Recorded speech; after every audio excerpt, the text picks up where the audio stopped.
Good evening.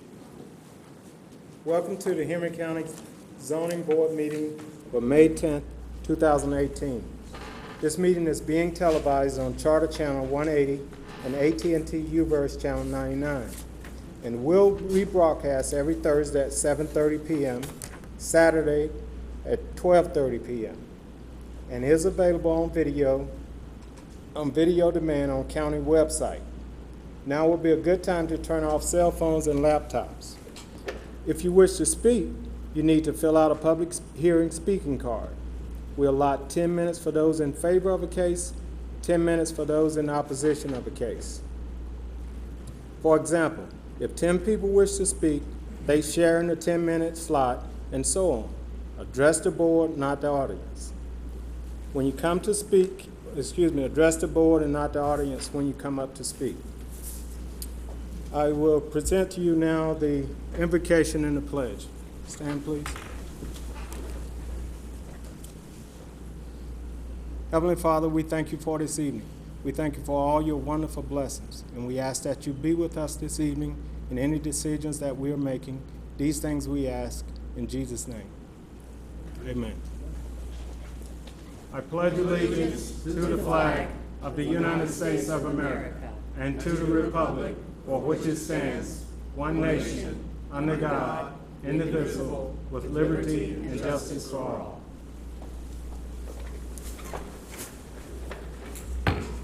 This meeting is now called to order.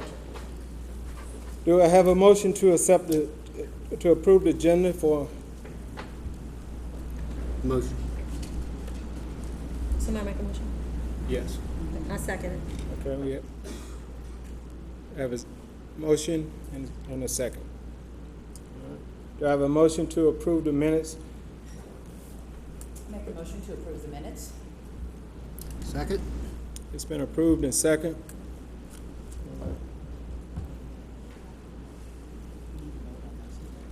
Okay. I'm sorry. Let's go back and take a vote on the minutes and agenda, please. All right. Do I have a vote on the agenda? All those in favor? Aye. Motion carries. I'd like to have a motion, have a vote on the motion, on the minutes. All those in favor? Thank you. Minutes carried. Okay. Staff, any staff comments? Mr. Chair, Dante Gibbs is not going to be able to be with us tonight. Otherwise, no planning staff comments. Okay. Well, if no comments, we'd like to move forward with the first case. CU-1804, Magical Luxury Occasions of McDonough, Georgia, requests a conditional use for property located at 1500 Meredith Park Way in land lot 243 of the 2nd District. The property consists of 2.090 plus or minus acres, and the request is for an event facility. This is District 2, and the report is presented by Zane Grinnell, Planner 1. Good evening, Chair. Good evening, Board. Good evening. The request before you tonight is a conditional use for an event facility in the M1 zoning district at 1500 Meredith Park Drive. The applicant intends to utilize the existing structure to host weddings and events, which requires a conditional use in the M1 zoning district. So as you can see, the site's M1. The applicant intends to use roughly half the 16,000 square foot building. The building's previous use was office and warehouse space, and the lot currently has 34 striped spaces. Staff recommendation is based on the assessment and criteria set forth in the Unified Land Development Code, and based on that assessment, staff is recommending approval of the request. And I can handle any questions at this time. Does the board have any questions for staff? Not right now. Okay. Good right now. Thank you. If there is no question, we'd like the applicant to come forward.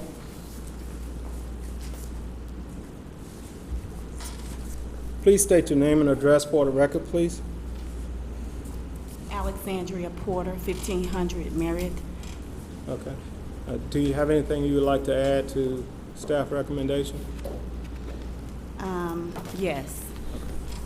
At 1500 Meredith Street, our mission is The purpose of the Magical Luxury Occasion is to serve Henry County area with a magical luxury event facility that provides the perfect solution for weddings, baby showers, birthdays, celebrations, homeowners association, meeting, neighborhood watch meeting, and much more. We strive to have a safe and exceptional environment for all clients and a positive influence and service to our community while providing a clean, accessible, and affordable facility to the public. Our office hours will be Monday through Friday from 8 a.m. to 5 p.m., Saturday from 10 a.m. to 1 p.m., Sunday closed. Even hours, day events 1 p.m. to 5 p.m., evening events 7 p.m. to 12 a.m. As you will see, we will not cater to gangs or any illegal activities.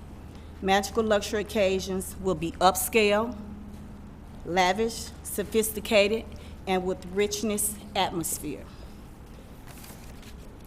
We make every effort to be mindful that we are part of a neighborhood and operate above the highest level of expectations that you deserve and can trust. Magical Luxury Occasions takes no shortcuts and only ventures to become better each day in our craft. We are the cream of the crop here in the beautiful city of Henry County, Georgia. So in closing, I would like to let you know that we would love to become a part of Henry County community and offer a clean, safe, and smoke-free facility. Thank you.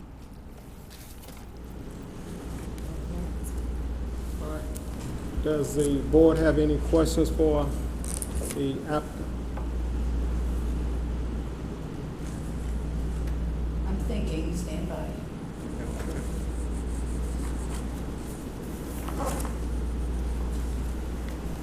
I do have a question about parking. Currently, what I'm seeing, 34 spaces available currently. So kind of wondering what you might anticipate in terms of, say, one of the larger events, perhaps a wedding reception or something, another event where you have a large number of people.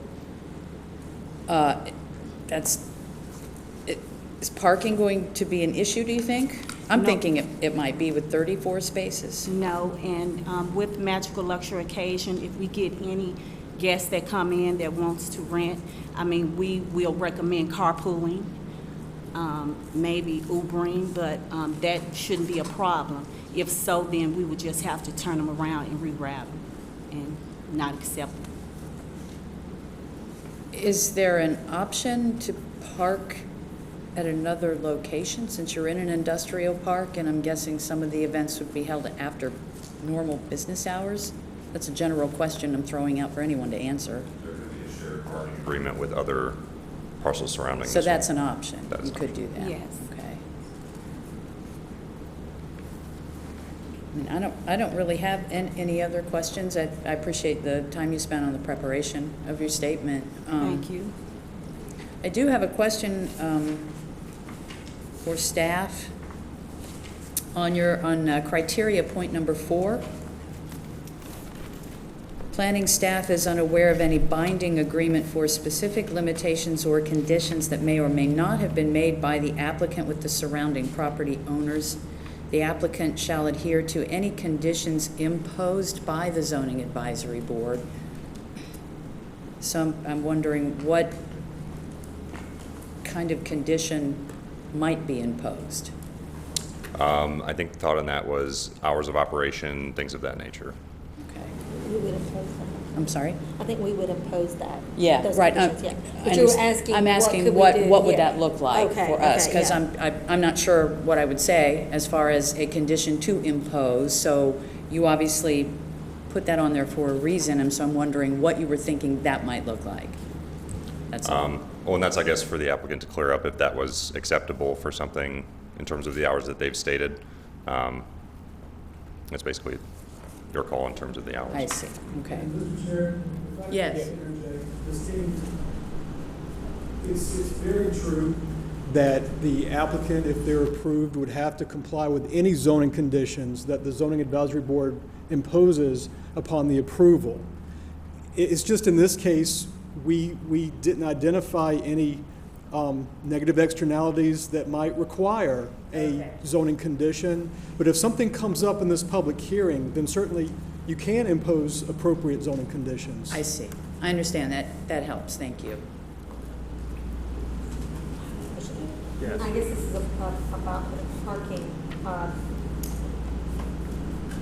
So is there a code about how much parking spaces like each tenant should have Yes, for different facilities? Okay, so for an could you event read that? facility, we usually calculate that based on the mass assembly.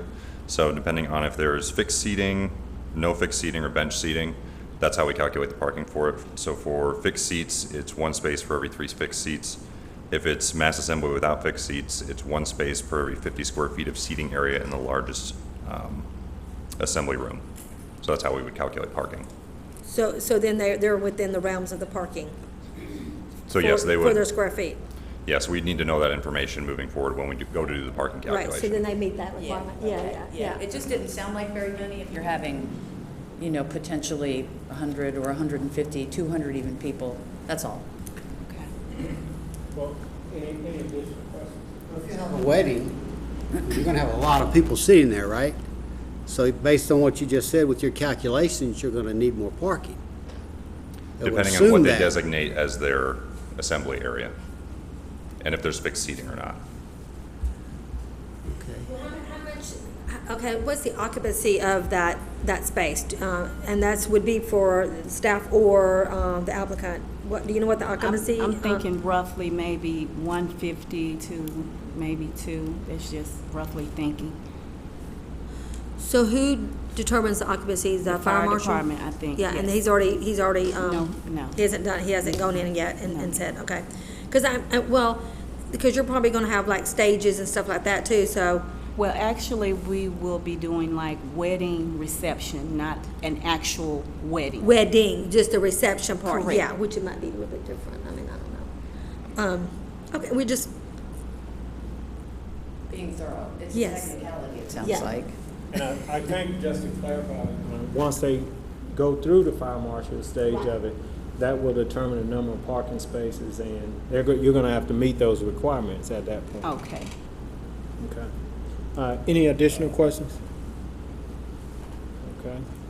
If there is no questions, you may be seated, please. At this time, we'd like to allot 10 minutes for those speaking in favor of the case. If anyone would like to speak in favor of this case, please come forward. Okay. If no one's coming forward, we'd like to allot 10 minutes for anyone speaking in opposition of the case.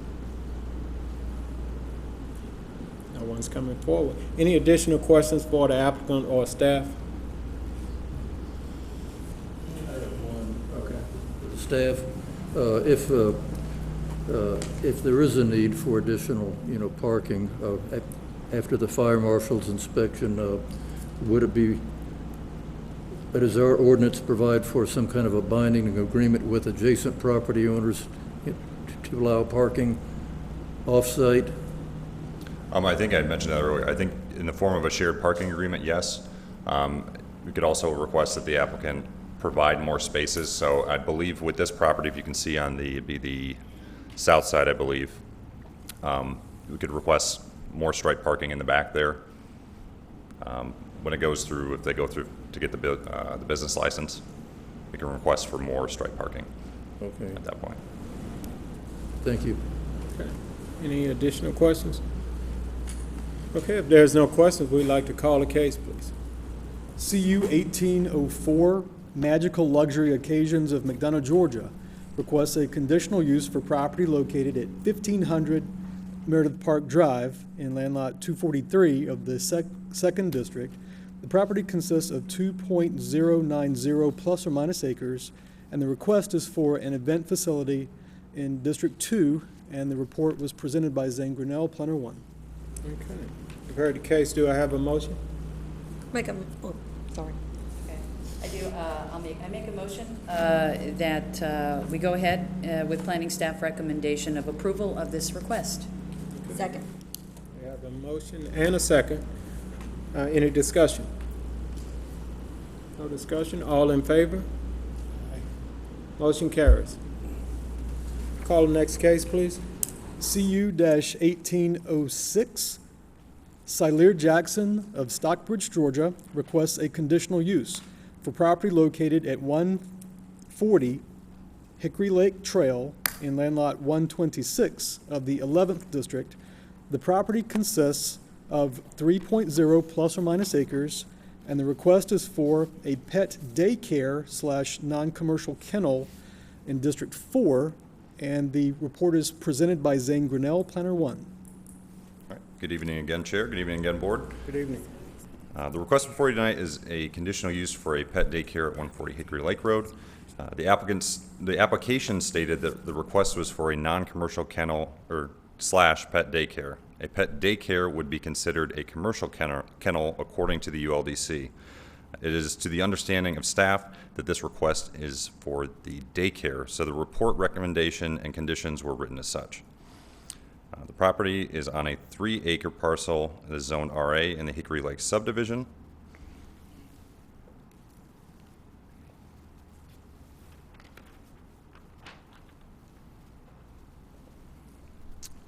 The site plan shows the existing residence and barn, as well as proposed kennels that would be utilized in conjunction with the business. Staff's recommendation is based upon the assessment of criteria set forth in the ULDC, and based on that assessment, staff is recommending approval of the request with the following conditions, as well as 8 added conditions that I'll show you now.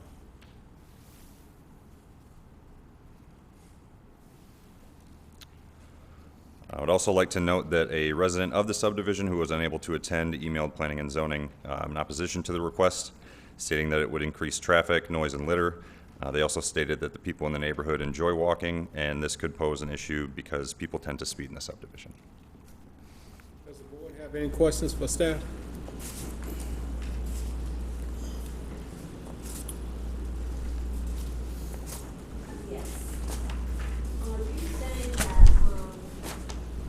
They're already housing pets? No, the request was for a non-commercial kennel and a pet daycare, which are 2 different things. And it is staff's understanding that they want the pet daycare, which would be boarding other people's animals as opposed to their own. So that's what the request is for. So that's where the commercial kennel comes in? Correct, yes. Right. So, but, okay, you're saying they already have, I'm just trying to kind of get what it is.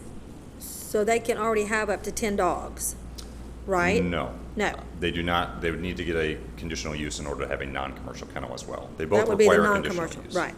So you're allowed, I believe, 4 adult pets without a non-commercial kennel designation. Okay, so my question then is, it looks like they already have things set up.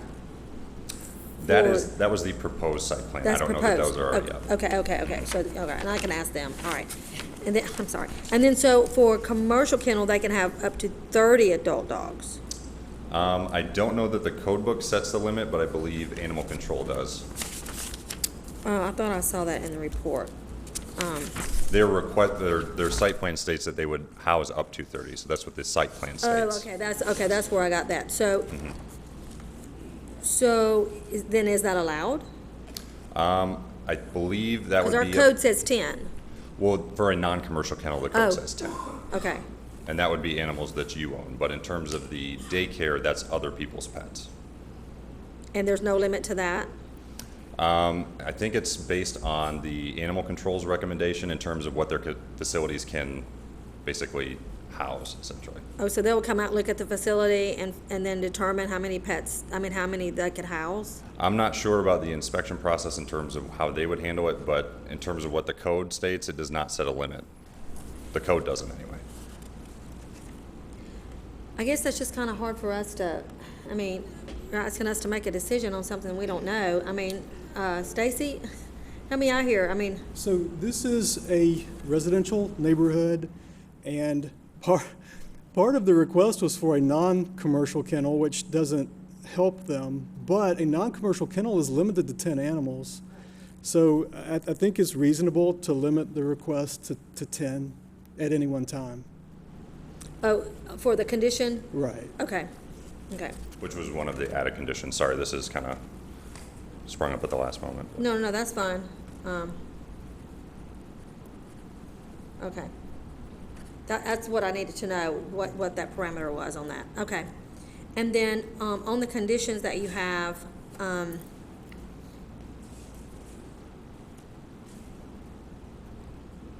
do they meet that setback? Currently, yes, I believe they do. Okay. And, so the drains, so that would be the Environmental Health Department that inspects that? Yeah, if they were to install them, the health department would inspect those. And do you know if that decorative privacy fence is up already? Staff is unaware of any fence currently up. Okay, so then, who makes sure that that fence is there? So, Is that code enforcement? no, because this property will not likely require a development permit, it's not something that we could require the building department to inspect. And fences don't require development permits on their own. So before this facility is able to be approved for zoning for their business license, our staff will need to go out there and make sure that the conditions are met. That's what I needed to know. Who was the authority to go out to make sure that these get done? Yes. That's it, okay. And so that's before they can get their business license? Yes, that's correct. Okay. And then if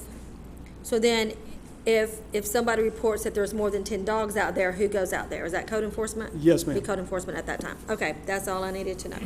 All right. I'm good. Questions for staff? Okay. At this time, we'd like the applicant to come forward, please. State your name and address for the record. Good evening. My name is Salir Jackson. Ms. Jackson, do you have anything you'd like to add to staff's recommendation? Yes, I do. We have 3 acres, and I already have a fence, which I house my 3 dogs, and I'm already, taking in dogs from the community already, as well as the church that's up there off of Sims Drive. So I am kind of, working already. And I think they said we can have up to 30 dogs, which I haven't had, 10 yet, but I'm hoping that we could get up to 30, because there is a lot of people out there in the community that thinks it's a great idea. And to my knowledge, everything is pretty much up to standard, including the run. We have a 75-foot run inside the plan. We actually have a fence that we had put up already, along with a barn that we have, and the barn has 2 more rooms in it, and I would like to use that as a pet resort where I can actually do massages and have relaxed time for dogs. So that had that huge space as well that's not being occupied right now. So I have a lot of space out there, and I just want the community to be able to enjoy it as well. Okay. Does the board have questions for Mr. Ms.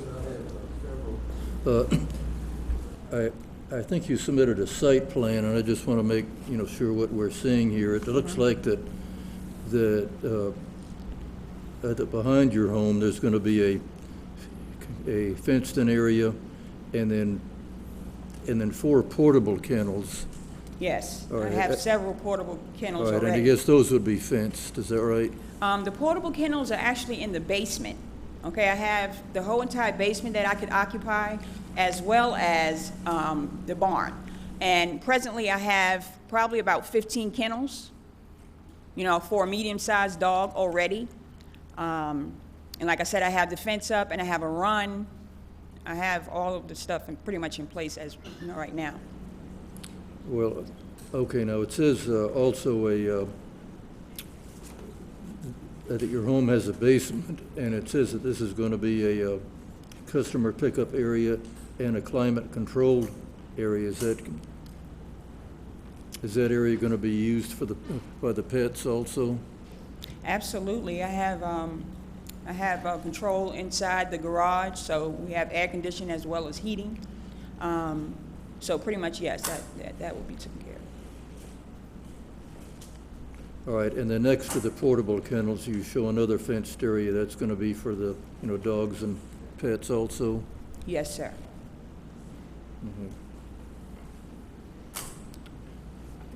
I'm just not sure about the portable, kennels. Are those going to be picked up and moved from? No, they're from time to- placed, they're gonna stay in the barn because that's where we're gonna actually have the whole entire kennel where they can sleep at. Now, I'm They're sorry, going to be stored inside the barn when it's in use, is that right? absolutely.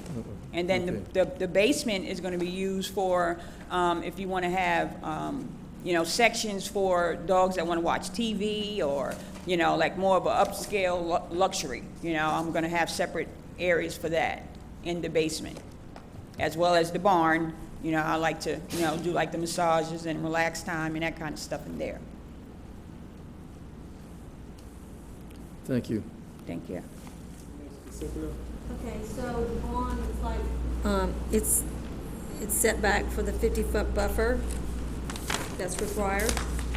So it meet, I guess, has staff been out there? Do y'all know where that barn is? Does it meet the setback requirement? I believe so. I think it should show. I think it says that on, Yeah. I think it says 50 feet. I just want to make sure that this map is like kind of light, it's hard, but it says 50 trans buffer. Is that, so does that meet, a barn meeting that buffer? I guess that's what I'm asking on that. So it shows the portable kennels on the outside, but you're saying those are going to be in the barn or the basement? I have some inside, I can have some outside. I mean, they are portable.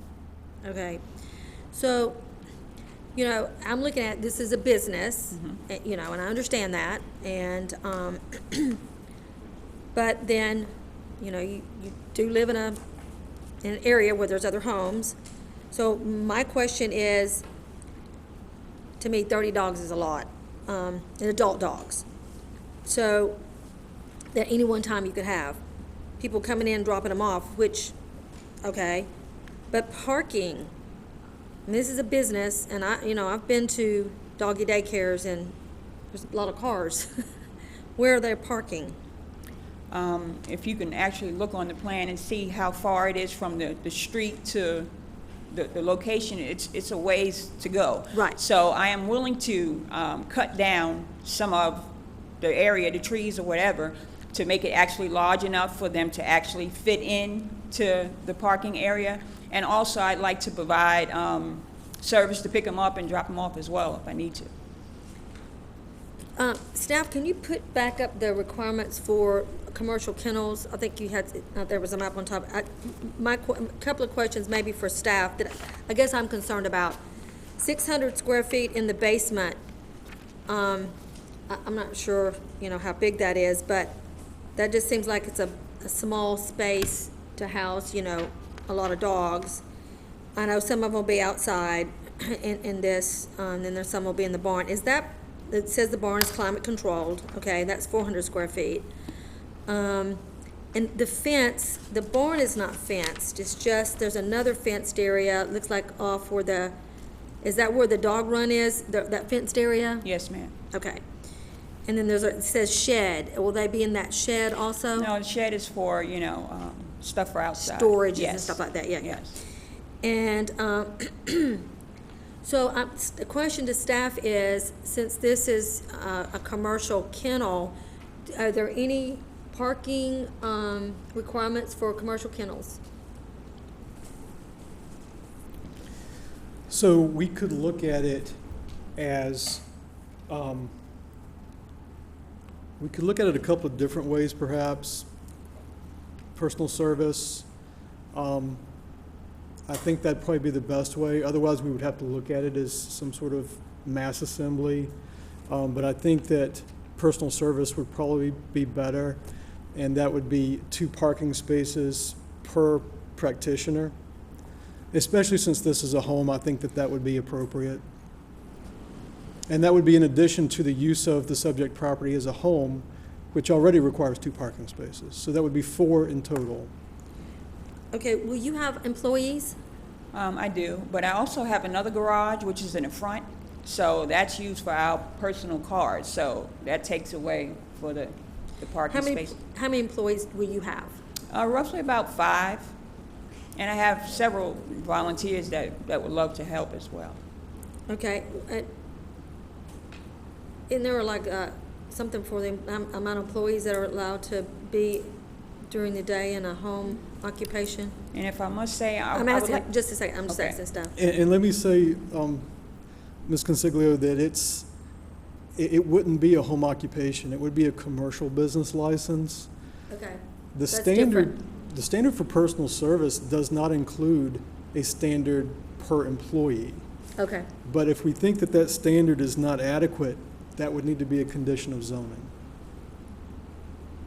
I'm just thinking, you know, where everybody's parking. Right. I mean, that's a lot of dogs, a lot of staff for a home residence that doesn't really have, and, you know, I understand, you got a long driveway, I saw that. yeah.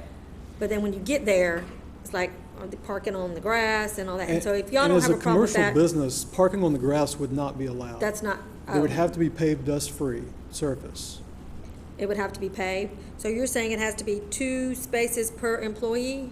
Is that what I heard you say? What, I'm It sorry. would be 2 spaces per practitioner. And if there was 1 practitioner, then that would be 2 spaces. So she's saying there's 5. That would be 10. All right, so you understand what we're saying? You would have to have space for 10 cars to park. That's just for the employees. Right, that's just for the business to use the house as the residence. The residence itself requires 2, but you have the 2 in the garage. Right, so that would be 8. Right. That would need 8. If I must? Yes, Okay. ma'am. It's myself, my wife, and then I have 2 neighbors that work with me. They walk right up the street. And then there's one person that lives a little ways and she drives, so there's only 1 right now. But see, we have to, for zoning, we have to look at the future, and then if those don't work with you anymore, somebody else coming in, so we can't, you know, we have to look at what could possibly happen. Right. So we're not just what's happening today, but we also look at the future. So, I just want to make sure that, you know, as things develop, that, you know, if you have that many, that there's places to park. And so, are you willing to, you said you're willing to take some trees down. Does it have to be paved, or can she Yes. have gravel? No, it has to be a paved, dust-free surface. And striped. May I ask why? Does it have to be paved opposed to gravel? It's a standard, Okay, it's a standard that's within our Unified Land Development Code. okay. So depending on the space, it may determine the scope of the business. Let me just ask, does any other board members have any additional questions for the applicant? Any questions? And I have one question, I guess this is for staff. Now, is that the requirement as of now? Do we have a requirement for kennels in terms of parking? We would make an interpretation as to what standard to use. At this point, it seems to me that a personal service standard would be the best to use, because I'm not familiar with a standard in the broad categories that are in the Unified Land Development Code that are particular to a pet daycare. So my question to the applicant now, are you aware that there may be some changes and requirements that's beyond this board that you would have to partake if this is approved? Yes, sir. Okay, and that's all. Does anyone else have any additional questions for the applicant? Okay, if not, you may be seated. Thank you. Okay. At this time, we'd like to allot 10 minutes for those speaking in favor of this case. 10 minutes for anyone speaking in favor. No one's coming forward. We'd like to allot 10 minutes for anyone speaking in opposition of the case. Please state your name and address for the record. I'm not a public speaker, but my name is Lynn Lobus, and I'm here to represent my community. I was attacked in my own neighborhood July 11th of 2015 by a dog that just darted out and attacked me. I had to be hauled off in an ambulance. $8,000 later, in the hospital, out of work. I'm opposed for many reasons. One is I'm very close to the vicinity of where this is, and I'm concerned with the traffic. I'm even more concerned now knowing that she has the opportunity to put 30 dogs there. The flow of people in and out. You know, I'm not opposed to doggy daycares. My kids use doggy daycares, but they're at a commercial facility, and I'm just opposed to it being in my community or in my subdivision where I live.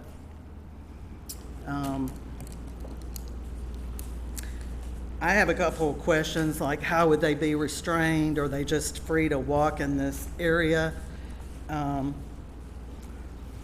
How much traffic do they anticipate? How many cars a day? Is this a doggy daycare that's going to be a week-long event? Or are they going to be there daily? You know, they're going to come in the morning and then pick them up in the afternoon. What's the difference in commercial versus non-commercial? These are kind of questions that I have. I'm just pretty fearful. You know, I have fear walking in my neighborhood anyway because of the previous dog incident that happened in 2015. And now I would never walk in my neighborhood. I would never walk in my neighborhood. And I have friends that walk in the neighborhood, and I'm pretty sure when they find out that there's going to be 30 wild dogs running loose in someone's home, that they probably are going to be opposed as well. So, you know, along with that, the drains and stuff, I'm not, like I said, I haven't done a whole bunch of research on this. I don't know what the drains consist of.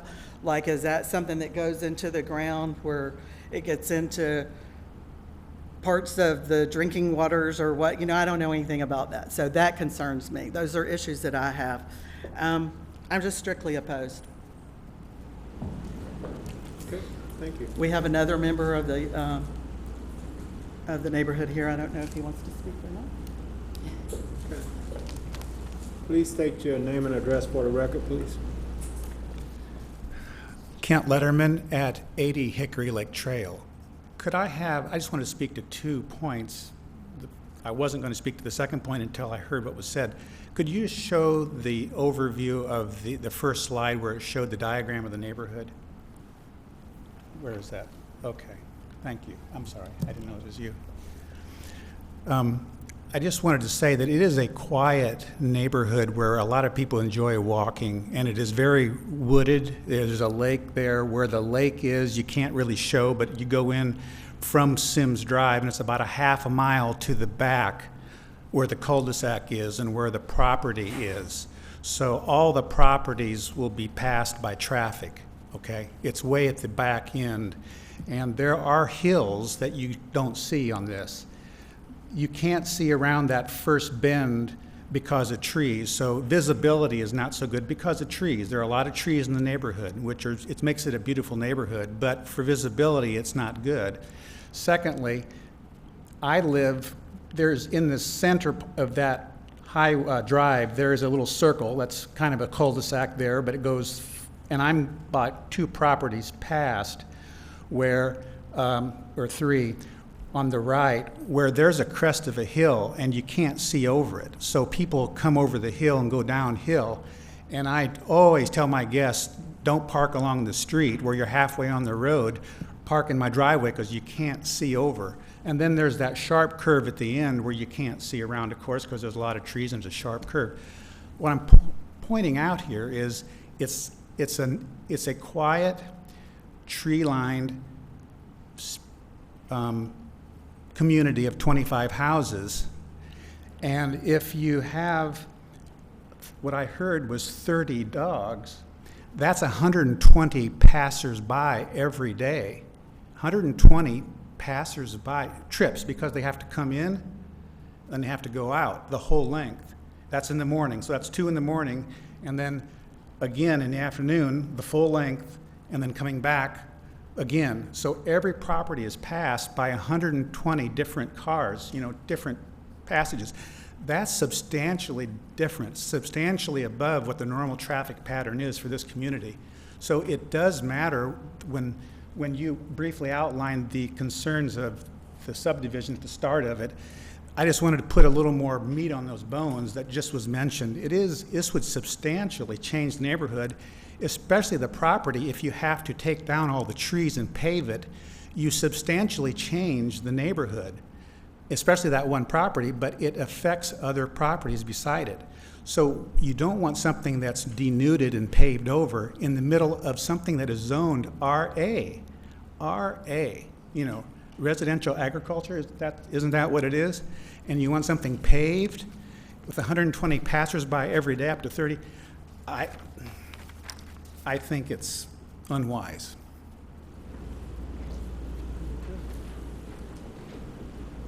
At this time, we have 3 minutes and 59 seconds. Anyone else speaking in opposition?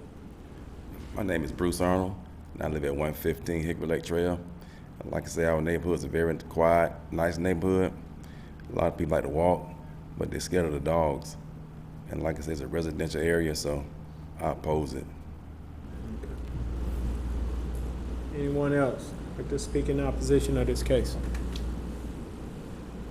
If no one else is coming forward, does the board have any additional questions for the applicant or staff? I have a question for staff. This, it says a commercial kennel is also required to have outdoor runs to be located 75 feet from all property lines. I don't own a dog. I don't know what it's a dog run. What's an outdoor run? What does that mean? Just a fenced-in area for the dogs to basically Just get out and move around. run back and forth. Relieve themselves, do whatever they need to do. Who makes sure that that's in compliance?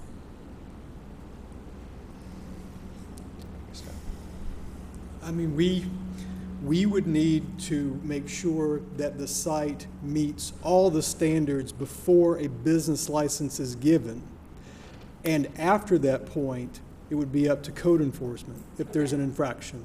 Well, and I guess to answer some of the questions, I noticed that there's going to be a requirement for an 8-foot fence that has to go along the side and the rear property line, so that keeps the dogs contained. So that kind of hopefully diminishes some of the fears. And then, but that has to be in place before they get their business license. Yes. And there was something about drains, and that's the environmental health department has to make sure that those drains are in compliance. Yes. Right. And then you guys will make sure that the parking is taken care of before the business license, right? Yes, and let me just say that if parking has to be added, it does have to be paved dust-free, and in that case, if additional parking has to be added, a development permit will be required. And so when the development inspectors go out, they will also make sure that the fence is up and that the site meets all the standards before it can move forward. I do have that as a condition, but I just say adhere to any parking requirements set forth by the zoning staff. So would that suffice? I mean, because I don't know, because you said there was like some kind of like a code. Right. The parking code itself has broad categories, and so that would be fine. Okay. But we will require parking standards, certainly. Okay. All right, and then I just didn't know about, do I need to say anything about the outdoor runs, or is that something that's already in code that has to be adhered to? That is already in the code and would have to be adhered to. I don't have to put that as a condition? Right. Okay. May I ask a quick question? I have 3 acres. My neighbor has 3 acres, and the one next to him has 3.5. Noise. I don't like hearing their dogs, and they bark. We're going to have 30 dogs in a quiet neighborhood. What are we going to do about noise? Dogs bark. Soundproofing is a requirement for boarding. There's a standard in the code that states that boarding that needs to be soundproofing. So that's How are you something going to soundproof 3 acres? I mean, I don't mean to be smart, but dogs bark. And well, and that, again, I believe that's in terms of the boarding area for the dogs, that has to be soundproofed. That's what I think the code is speaking to in terms of the actual structures that they're in need to be soundproofed. if they're on runners, they're going to bark. I just see a lot of barking. And Mr. Barr? Hold on a second. Did you want to address that, Stacy? If you don't mind, Mr. Chair, let me just say that as far as the property goes, the fence that's required to be along the property line is a privacy fence. And so that would be a solid wooden fence, and it would it would serve to deaden the noise, but it would also serve to keep the dogs from being able to see outside the property. Also, along the property line within the fence is a required buffer. And if it's wooded, that's fine. If it's open, it will be required to be enhanced with a certain amount of vegetation. And so that should serve to deaden the noise as well. Okay, well, let me go back to my original point, is my neighbors have a fence as well. And I don't see their dogs, and I can hear them. So my question is, what's gonna happen if somebody calls and says they're barking? You know, they're noisy. I mean, Code enforcement. There's code enforcement Yeah, for there is a noise 15 ordinance. minutes or longer, it would have to be extended. It's a 15, there's a time Would that sit in requirement. for a commercial kennel? I mean, would that be a requirement? Yes, I mean, even if someone is acting legally, you still may not be a nuisance. Correct. All right, So in one other other words- question, let me move on to Mr. Richard. I have a question for the applicant. Okay. Will the applicant please come forward?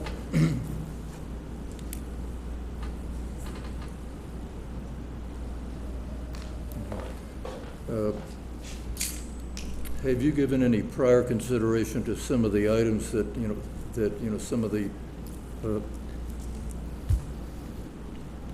of the neighbors have brought out, and in light of that, have you considered having fewer animals than 30? That just seems to be a lot of dogs and a lot of traffic to bring them to your home and then pick them up, especially since you're at the very dead end of the neighborhood.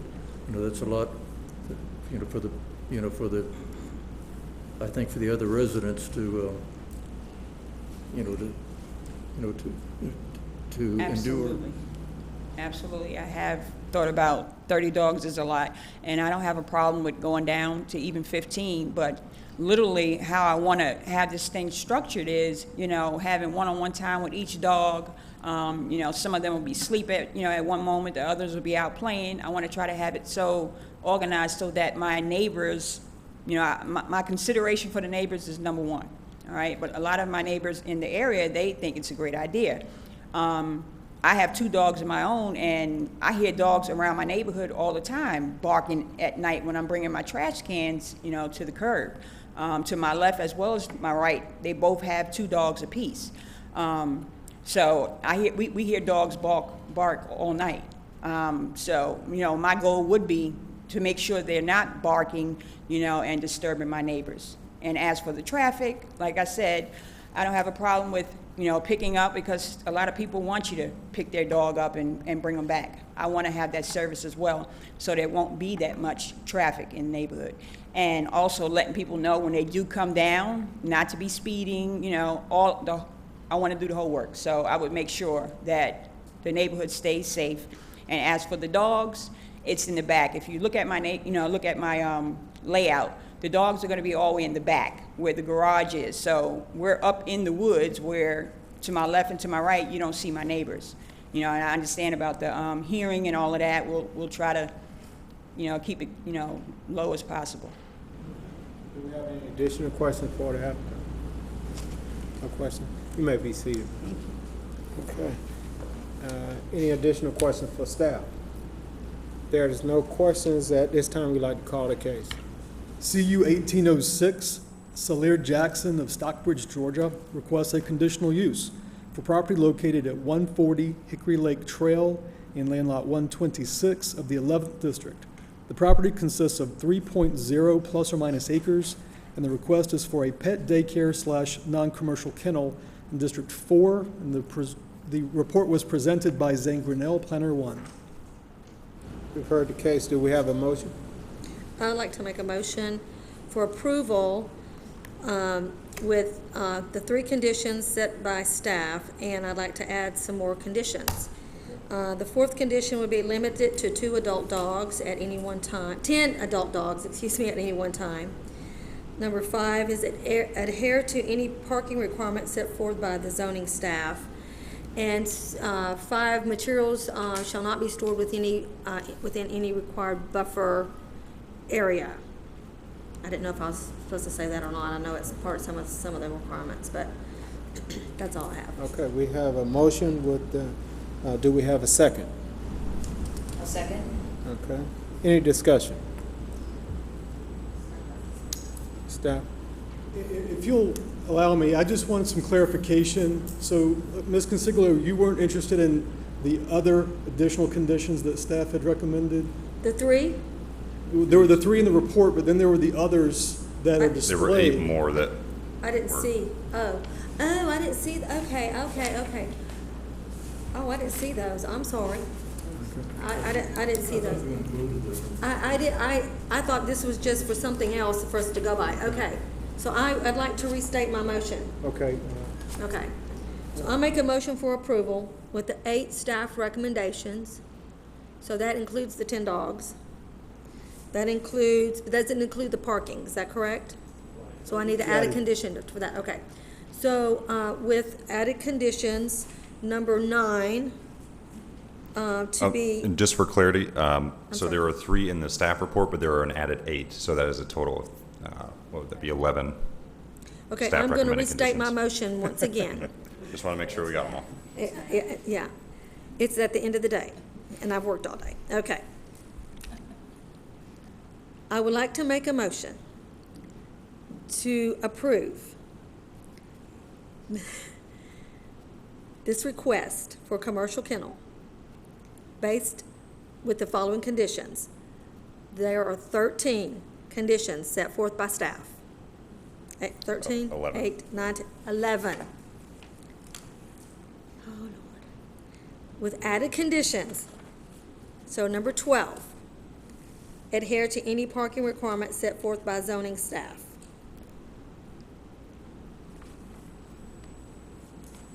That's all I have. Now I will second. Okay, we have a motion with added condition and a second. Any discussion? Okay, all those in favor?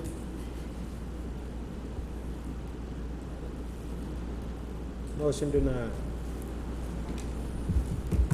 Okay. All those opposed? Opposed? We have the motion denied. The motion to approve with those particular conditions failed. Would you wish to hear a second motion? No, there's no need to at this point. So we have to make a motion to deny the request, right? No. It would make it cleaner if we could get a positive vote, one way or the other. Okay. I didn't hear that, I'm All sorry. right. So I'll make a motion to deny the request for the commercial kennel. Is that your request, Stacy? We would prefer for there to be a vote taking on this request. If it's another motion to approve with different conditions or no conditions, or if it's a motion to deny, it would just make it cleaner if the board would just make a positive vote on this request, one way or the other, if you please. I just made a motion to deny the request for CU 1806 commercial dog kennel. Second. I have a motion to deny the request, and I have a second by Mr. Warren. Mr. Bailey. Mr. Bailey. Okay, any discussion? Any discussion? Okay, all those in favor? I'll make the motion. Motion carries. Thank you, sir, Motion appreciate carries it. to deny the request. Thank you. I didn't see that as necessary. No. Okay. Call the next case, please. VR 1804, Geosam US Atlanta LP of Duluth, Georgia, requests a variance from development standards for property located on Clark Drive in land lots 250 and 251 of the 12th District. The property consists of 128.88 plus or minus acres, and the request is regarding improvements to existing rights-of-way for residential developments. This is District 5, and the report is presented by Mrs. Julie Yoder, Planner 2. Good evening, Chair and Board. Good evening. The variance before you this evening is from Chapter 8 of the ULDC, specifically Section 80107B, regarding existing paved road requirements.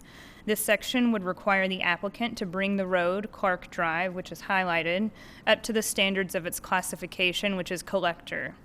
In the letter of intent, the applicant is asking for relief from this standard, as stating that the existing road will be deconstructed and realigned at an undetermined date in the future, and that therefore widening it at this time would be a wasted improvement. However, per the ULDC, a variance is to compensate for a dimensional standard in real property, which would prevent the property from complying with a zoning development regulation and meeting the criteria for the variance to be approved. Therefore, Planning and Zoning staff recommends denial of the requested variance. And David Simmons from Henry County DOT is here to answer any questions about road improvements that you may have. Thank you. Does the board have any questions for staff? Not at this time. I'd like to hear from the applicant and then move forward. Okay. Would the applicant please come forward then?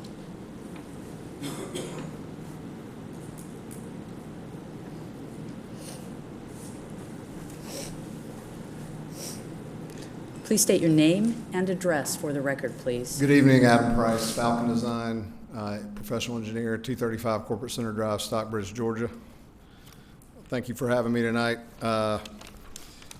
Wish Mr. Gibbs were here. He had a lot to say about this as well, but he handled it with myself and Commissioner Holmes. The intent of this was basically number 27 in the original conditions from 2005 in your booklet. Was basically the developer had agreed back in 2005 to make all necessary roadway improvements regarding Clark Drive, which included roadway realignment. That original developer went under, along with many others. My client bought it, came back to the board and said, we need to modify 2 or 3 of these 28 conditions so that I can go to work. What do you need? The agreement was made with Mr. Holmes that we were not to modify the road. We took out 27, not knowing ULDC, which was adopted after 2005, had a little blurb in it that you had to widen the road in front of your property if it didn't meet certain standards. We didn't know that, so we proceeded forward, and Mr. Holmes requested upsize the houses, increase the architectural standards to 4-side brick, amongst other things. Basically make the houses much larger and much more expensive. My client agreed to all that, and he also agreed to give the county the right-of-way. That was part of the deal. So my client was going to give probably $100,000+ worth of land to the county for the roadway improvements so that he didn't have to do them. And then this item, when our land disturbance permit to finish the neighborhood that is almost finished, to finish it out, our LDP is waiting downstairs for this decision. And apparently we were trying to go to the board with it because they were more familiar with our negotiations, Commissioner Holmes, but I believe we've had conversations with Commissioner Holmes about this item. And I asked his permission to say this because I never like saying things in public without Commissioner's approval. He said, Adam, you can tell them that I was in full support of this, that this was not intended to come out this way. This should not even be here. It was a mistake, and when we went to the county, Sherry and Dante and everybody else, they said, after we waffled on it 2 or 3 times, we can't do it administratively, can't go to the board, we need to go to get a variance.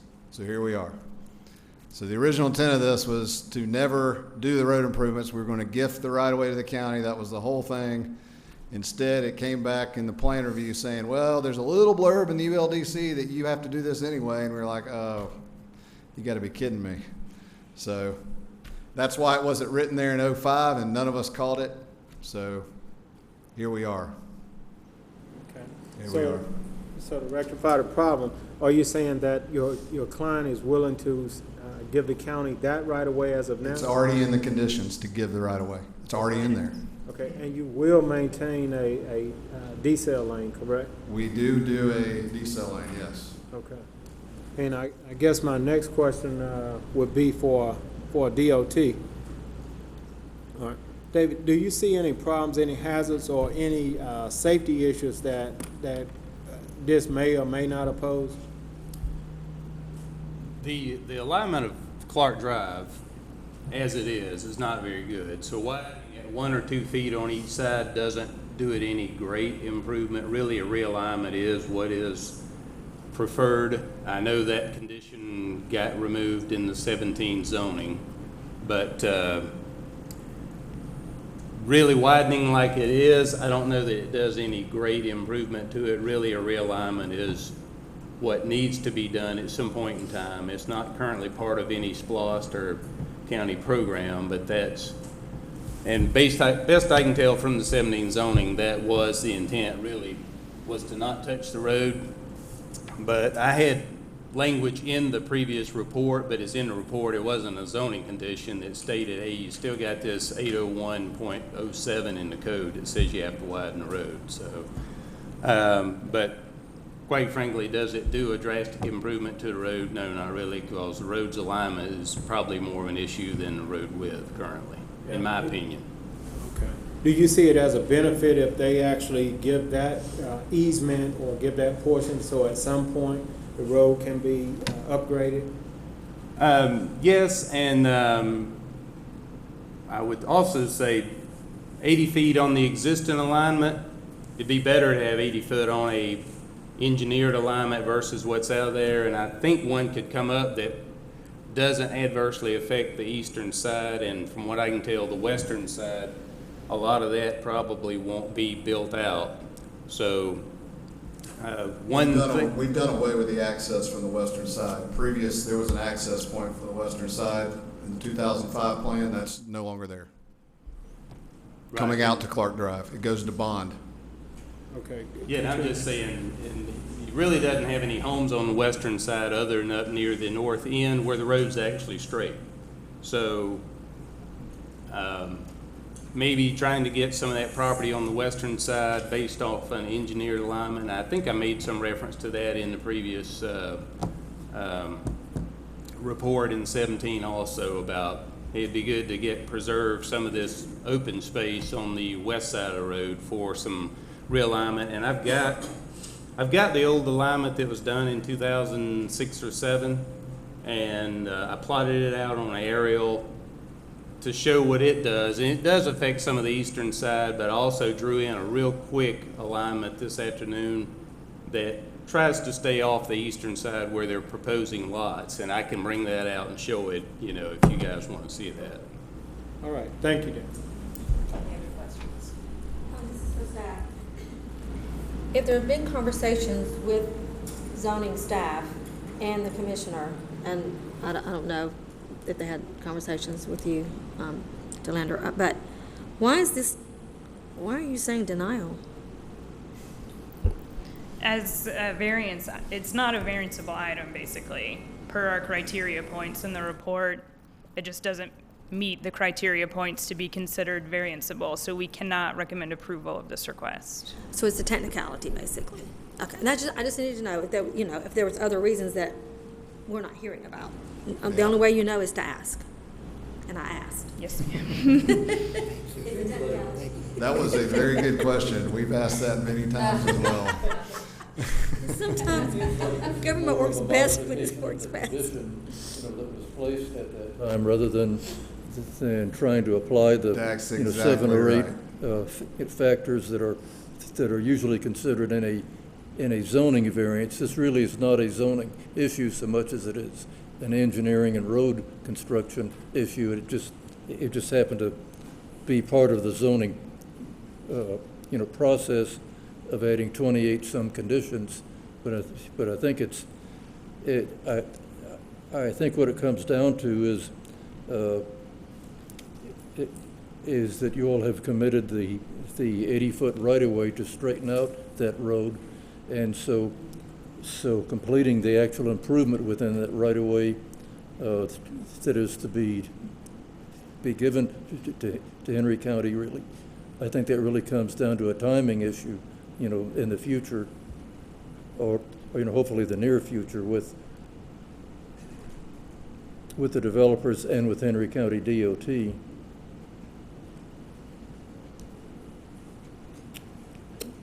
If that makes sense. It does. Any other questions? Just simplify for me. So now, it's not a variance item, is that what I'm hearing? That's right. Varianceable items are for dimensional standards such Okay. as setbacks and things like that. And it's set on our agenda as a variance, and you guys recommend denial. Yes, sir. So we can't do a variance, what do you guys recommend that we do as a board? We're I mean- recommending denial. I'm Well, not sure that I can got tell that, you what to do. But, now, he said he's had some conversations with Dante, he has some And conversations with Commissioner Holmes. The whole 9 yards. Several times, yes. And they have assured him of some. Commissioner Holmes had no problem with me telling y'all he was in full support of this. Told me that today. Actually, he told me that about 3 weeks ago. He said this was a mistake. We should have settled this that night of the commission meeting. And when we removed note 27, it also, we should have reworded it to say no road improvements, no road widening on existing Clark Drive. If we didn't do it, and therefore the ULDC got us, and we didn't realize that until after the plans were submitted and reviewed. Any other questions? No? The applicant, you may be seated. Okay, Thank you. I've got a note from my lawyer that I need to say this just in case. I don't think I'll need it, but I'm an engineer, so just let me read it. As a matter of process, I preserve the applicant's constitutional rights to appeal and to preserve our use rights, due process right, and rights against taking and related claims. Thank you. I didn't even understand some of that, but thank you. At this time, we'll allow the remaining 10 minutes for anyone who would like to speak in favor of this case. If you would please step forward in favor of this case. No one? Then we'll go ahead and ask for anyone who would like to speak in opposition to this case to please step forward. In opposition? No one? Any further questions from the board? Stacy?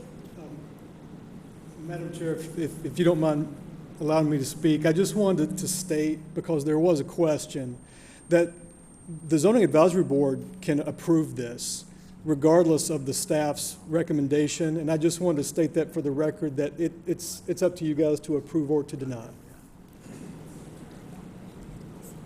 Did you want to speak in favor or opposition of this case? I'm not sure, but I do want to speak don't- because I okay. will right where you are speaking. Okay, I need you to step to the microphone over here on the Okay. podium and please state your name and your My address. name is Elsa Reeves, and I've been living there for 40-some years on Clark Drive. I live on Lee Drive, right, the subdivision right next to it. And I know Bruce done, I hate to say it, but he done committed to something. So what I'm interested in, I need to know the difference in widening the road, taking the road, straightening the road out. What are you saying that the road is called for, what the road needs to do, or what do we lose in the subdivision of the state subdivision? Do we lose anything in there? Because they haven't put any homes in there yet. So my thing is, the quality of the homes, what do we lose or what do we gain? I know this about the road. I did finish school, but I know you all saying we'll take A and move it over there to D, and then we come back to B. So I want to know what is left when you get to Z. Did you do a good job, or did you wipe it out, or did you build up on it? And I know you're saying by east side, that is the side I'm speaking about, is the east side. Now you said the west side, which is Bourne Road, that's true. Y'all gonna be, we already said you can't put no exit on the east side unless it's on Bourne Road, because you got too many like Line Crest and all them coming together, so they wiped that out, you know, so you could, but the thing about the east side, I wanna know, once you say we're gonna build a house in the east side, what type of quality do we get? what kind of land space do we get? Because I've been out here before, and we agreeing for things that been selling, I hate to say it, it's been selling under the table with Bruce for years back. Now, you don't negotiate on nothing 3 or 5 years if you don't have your money. You know what I mean? You already got your money. So by the time we come down here, it's too late, because you all done already made up your mind. And I went down to the basement and said, hey, Bruce says it's okay today. Bruce said he in favor. So if Bruce in favor of it, why he not up here talking to say, hey, I'm in favor of it? Because if I take some money, I ain't gonna hide. If I get rich, I ain't gonna hide. You can look at it, everybody talk about they want somebody not to know that they rich because they hit the lottery. If I hit the lottery, that's the worst part is over. I'm rich then. So what am I hide for? To make a long story short, please answer the question, if what you gonna do to Collier Lane or Drive, because it was Collier Road when I went out there, what is gonna happen when it get to Z with the thing you are proposing today from the basement? Is that it? I don't know. Y'all tell me. Y'all ain't told me what y'all. All right. Well, we'll try to answer. What I hear you saying is you're trying to understand what's going to happen to the road there? Right. Okay. Can someone help and maybe explain to him a little better what he's going to see in the future when we get to X, Y, and Z, as opposed to A, B, and C? First of all, let me say this, sir. This is not a question and answer session. I understand that. I've been to school. I understand that. Y'all want me to shut up. I'm listening now to who gonna tell me about what's gonna happen at Z. I understand what you're trying to say. Right. I understand. You already done made up your mind. It's time for y'all to vote or don't vote or whatever. I wanna. If y'all can answer my question, because every question that you ask, I don't care if it's going to heaven, somebody's supposed to be able to answer it. Especially if I pay my taxes, somebody's supposed to answer it. Because I'm the reason all of us got a job. Okay, sir, stop right there. Let me say, you will have, your questions are within the guidelines here, and they have been answered in terms of what's going to happen with the road and what's taking place out there. I'm asking to be explained to. I'm not asking for you answer no question. I'm asking you for it to be explained to me. Sir, would you like to address any of these questions? Please. Yes. So, as far as the road is concerned, we felt like even though the Unified Land Development Code requires certain standards for every functional classification, and Clark Drive happens to be classified as a collector, and so it's supposed to have a certain width of right-of-way, which I don't think that it achieves. It's supposed to have a certain width of pavement, which it's my understanding that it does not achieve. But instead of requiring the developer to improve Clark Drive within its current alignment, which is difficult and it's not ideal, what we would prefer is for there to be an engineered alignment, a realignment of Clark Drive, which would serve the purpose better. And the developer has agreed to donate that right-of-way, and indeed that was a condition of zoning at the time that the property was rezoned. I believe it was in May of last year.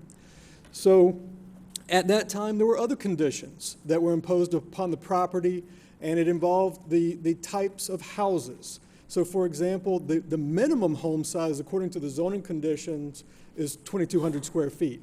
Now, the developer may voluntarily build houses that are larger than that. And so they're supposed to be brick and stone. They can have hardy plank accents and so forth. They're supposed to have 2-car garages.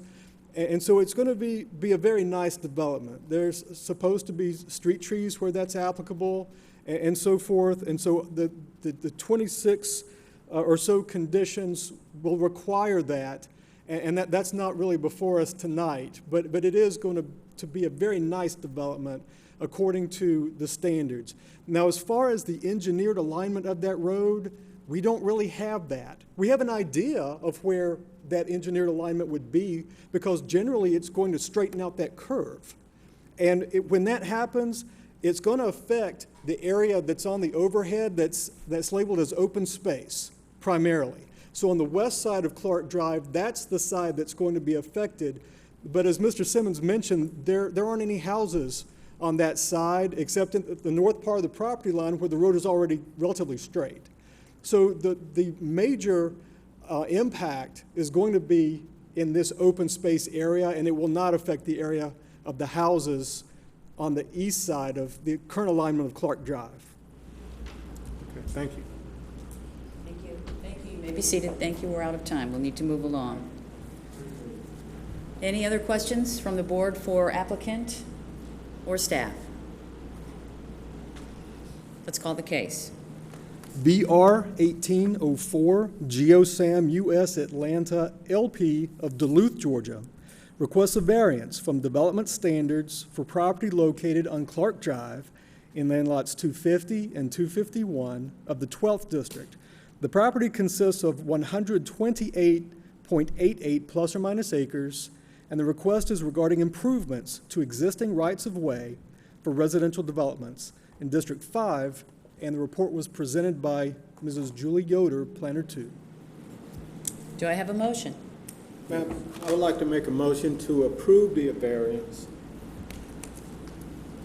Second?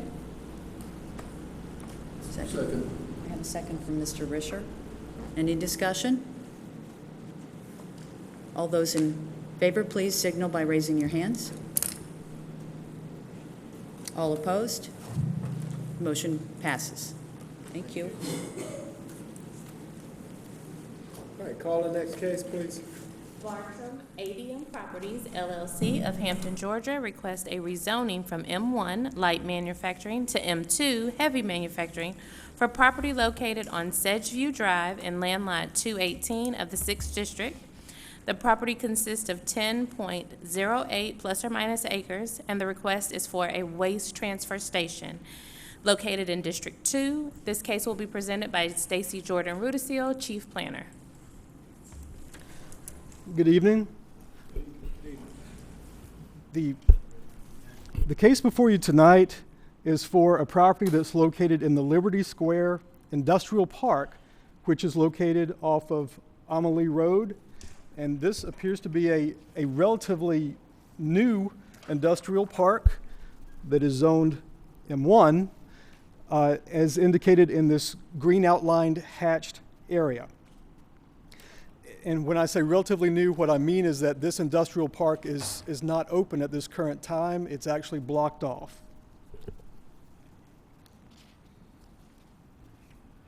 The future land use map, as indicated in this gray area, calls for an M2, or excuse me, it calls for an industrial land use designation sometime between now and 2030. But it supports the applicant's request for rezoning from M1 light manufacturing to M2 heavy manufacturing. The applicant's request is to have a waste transfer station, and a waste transfer station requires a rezoning to M2. Staff has evaluated the applicant's request. We've noted that the subject property backs up to the railroad tracks. We've noted that the neighboring property to the north is an industrial operation. It's our understanding that they manufacture shingles, and so this does appear to be an appropriate place for an M2 zoning. So we do recommend approval of the applicant's request. Does the board have any questions for staff? Waste transfer, what does that mean? So what this means is that waste will be brought into the subject property and sorted and sent back out again, but the waste will not remain on the property. It will be transferred out. What kind of waste? That is an excellent question for the applicant, and I would be more comfortable with the applicant answering that question. Thanks. Any additional questions for staff? Okay, Mr. Wood. In looking at this site, it looks like it would tie into a future realignment and paving of Amelie Road that's currently going on now. Is that a SPLOST project or? I am not familiar whether this is a SPLOST project or not, but it's very likely that it is. Let me just say that this industrial park takes access from Amelie Road, but the subject property itself is located in the back of this industrial park. And so the portion to be rezoned is limited to that subject property that is outlined and hatched in the green. It's not the entire industrial park. I guess my point was that with the improvement to Amelie Road, that would provide a better and safer access for big, trucks. Yes, sir. And also another question is, and maybe the applicants should answer this, but does this involve some sort of recycling, since materials are being sorted out? It's my understanding that it would, but we need to hear from the applicant for confirmation.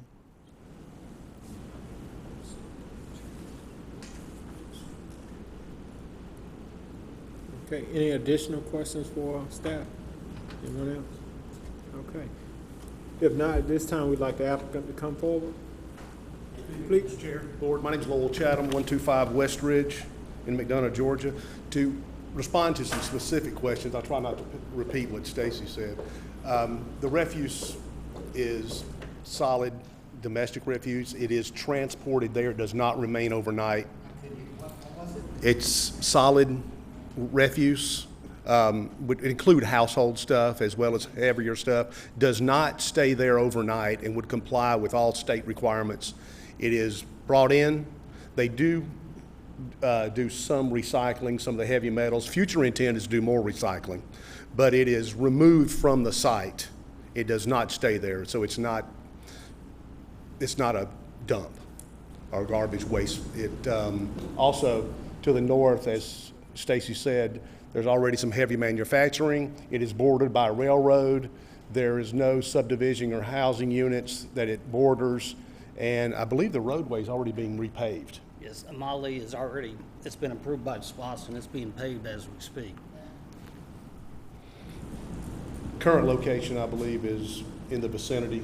Yeah, we currently operate a transfer station right there on Highway 3, which is about 4 blocks from where we would like to move to. And the request meets all the criteria. It also meets all the ordinance requirements for M2. And I believe Atlas, is that Atlas Stone that is right there? Atlas Roofing. Atlas Roofing, which is north of there, which does a lot more heavier manufacturing than what we're considering. Any additional questions?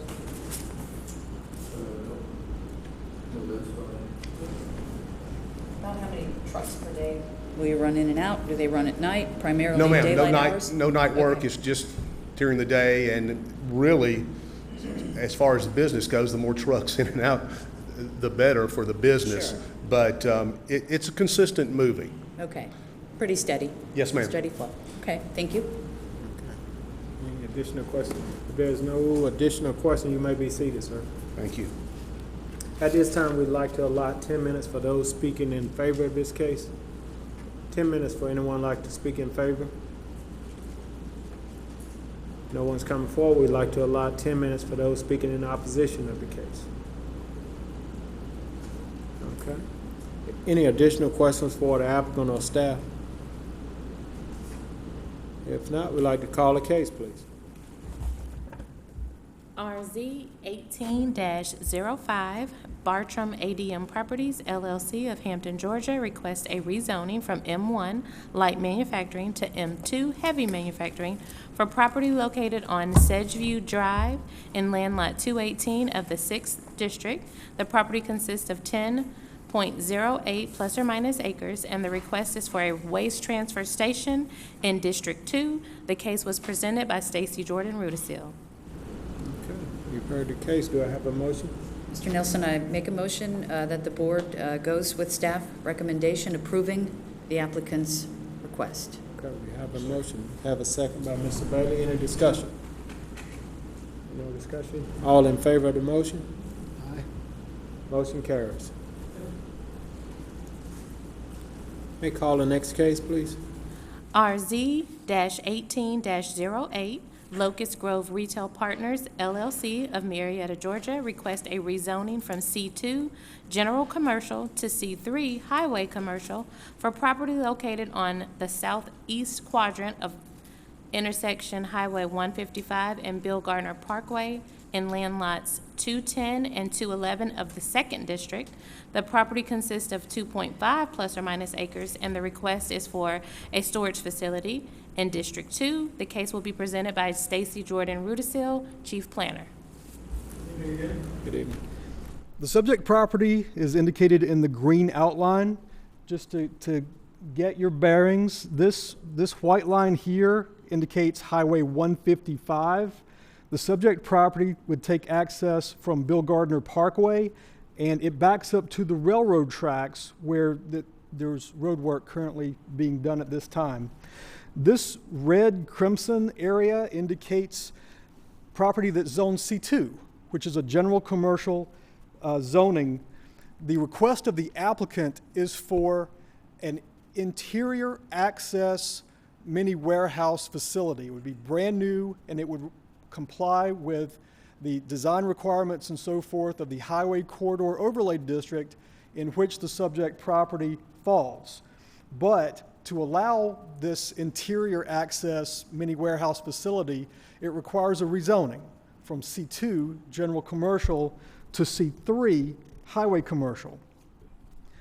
The future land use map indicates that the subject property and the rest of its environs on the west side of the railroad tracks are designated for commercial land uses, and so it supports the applicant's request for C3. And staff has evaluated the applicant's request. We've noted that this property will be held to the design standards and so forth of the Highway Corridor Overlay District. We do recommend approval with the 2 conditions that are in your staff report, which have to do primarily with the access to the site and transportation. Okay. Does the board have any questions for staff?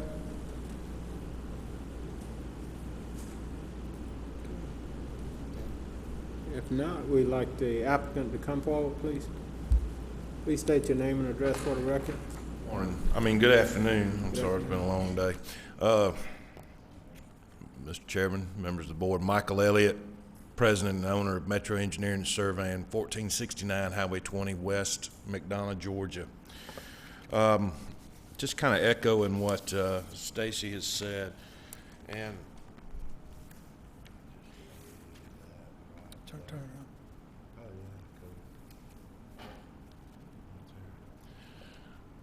around. Just kind of echoing what Stacy says, when we say self-storage in Henry County, we think of rows and rows of little mini warehouses and things of that nature. I've worked in the plan review department. I've designed them. I've approved them. But this here, however, is 2.5 acres of an entire 17.5 acre tract that my client owns, and we are developing as a commercial product. That entire southwest corner, or southeast corner of Bill Gardner and 155, we are developing, in the process of finalizing our plans to submit them for land disturbance permit. However, as Stacy stated, one of the tenants that came to my client was someone who wanted to construct something as this. You're probably familiar with seeing something like these in probably the north side of Atlanta. Probably, I think there's our Buckhead or things like this. But this will entirely be a self-contained, self-storage, climate-controlled, have representatives on site. This is not rows and rows of 70 by 200 square foot buildings that you drive in with roll-up doors that you see from everywhere. There will be a loading dock to the rear. I've got basically 4 different elevations, and you can see exactly what we're talking about. To me, this looks like a 3-story office building more so than it does 100,000 square feet of storage space. And again, what we're talking about, we are accessing there's a master plan, and yes, I have met with the commissioner, I have met with Dante, but by no means am I going to say what they said, but they are favorable to this. However, we do have an approved staff report, so they see the merits of what we're trying to do. And so that's why we're just asking to rezone only 2.5 acres of the 17.5 that we control, or we own, I'm sorry, to develop this. Now, the ULDC, I'll tell you, a lot of us engineers and planners have had to relearn it because it was adopted during the time when there was a recession. With the ULDC, there are certain supplemental standards that come with a self-storage facility. We meet every one of them. I think the staff will say that. One of them, it has to be a 2.5 acre site. We meet all the criteria. I believe there's supplemental standards for several different uses, whether it's convenience stores, kennels, self-storage is one of them. We meet them all. And as Stacy said, we have a buffer we are bounded to the east by Norfolk Southern Railway. Well, it just so happens when a flood came 20 years ago and blew out the Talladega River Bridge, we basically already got a built-in 100-foot buffer via the railroad right-of-way. As you could tell, the railroad right-of-way is there. Norfolk Southern owns it. They'll never do anything with it. The tracks have been paved over on Bill Gardner Parkway, and we have an additional buffer that's required there. So you got a 125-foot buffer or more to the east, and the property to the south is already zoned commercial. We're across the street from the existing Jones Petroleum. That property above us will probably most likely be, I can't see anyone building a house next door to that and across the street from commercial property. But this is something a little bit outside the box. I don't know of any other. I've worked on a couple. The last one I did was up on Hudson Bridge Road. There's nothing of this sort, and it's something that, you know, honestly, I would be proud to be a part of, because I think one of the things that they're looking at, we have Heron Bay Golf Course in development that's got 2,000 rooftops plus. You got Eagle Brook to the east that's got 1,500 rooftops plus. The need for this is here. Folks don't want to drive 20 miles to make a trip to a storage facility. Within a 1 mile radius, you have the rooftops supported, or else I wouldn't be bringing it here for you tonight to consider. So with that, I'll address any questions that anyone would have regarding this proposal. Michael, so self-storage, people will drive around to the back, unload, and they'll rent lockers inside, or? Yes, sir. The main loading dock is here, and that road right there, that's going to, I didn't want to show all the other plans, the rest of the plan, simply because all the tenants haven't been nailed down, but that's an interior road that's going to have a full access out to 155. So any loading, unloading, or whatever won't even be seen from Bill Gardner Parkway. Customers will have. Right. I mean, you can rent small enough lockers to where you can park up front, walk in the front door with a hand truck. But if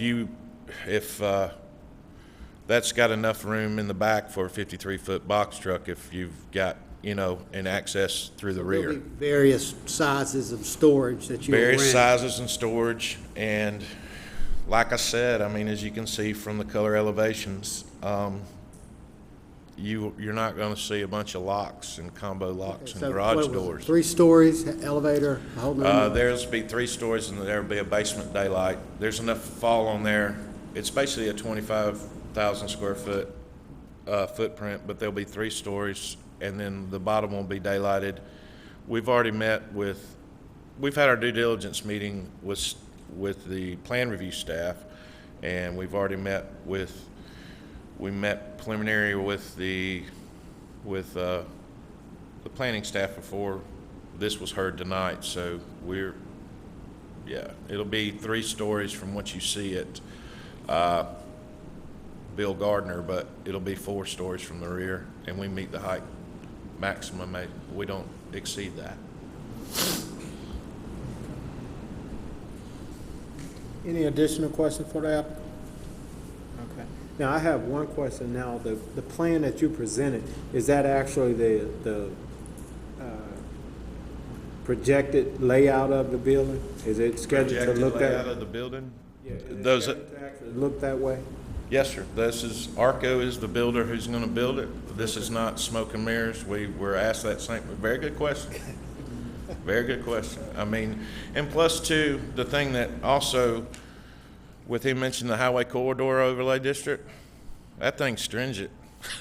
I've had many a client that, I tell you what you've got to do architecturally, it's built into your code. No metal, no cinder block, no, I mean, not so much from a civil standpoint, but from an architectural standpoint, it's got teeth to it. And that matches what your highway corridor overlay district is. So, I mean, Mr. Nelson, we have no choice but to build it. It's already in your code. Okay. Any additional questions for the applicant? If not, you may be seated, sir. Thank you. At this time, we'd like to call anyone speaking in favor of this case. No one's coming forward to speak in favor. I'd like to call anyone speaking in opposition of the case. Come forward, please.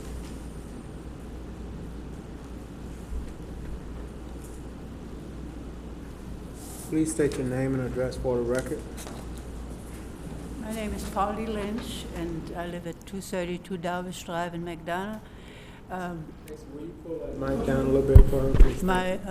My husband's estate owns the property across the street, the southwest corner, and I just wanted to know which way the building faces, or what will be seen on 155. Okay, here's the map. Could you explain to us just where, to get our bearings?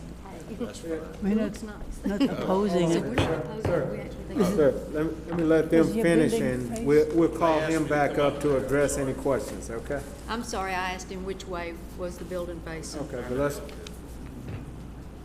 let's move forward. Go ahead. Yeah, which way will the building face? Okay.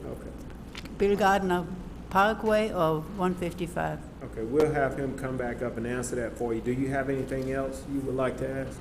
No, Not really, no. we're just trying to get our bearings on its Will relation to will our it be property. seen from 155?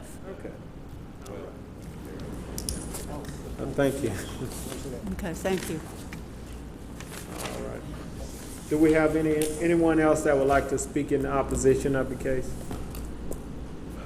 Okay. Thank you. All right. At this point, do we have any additional questions for the applicant? I'd like to ask, will the applicant come forward, please?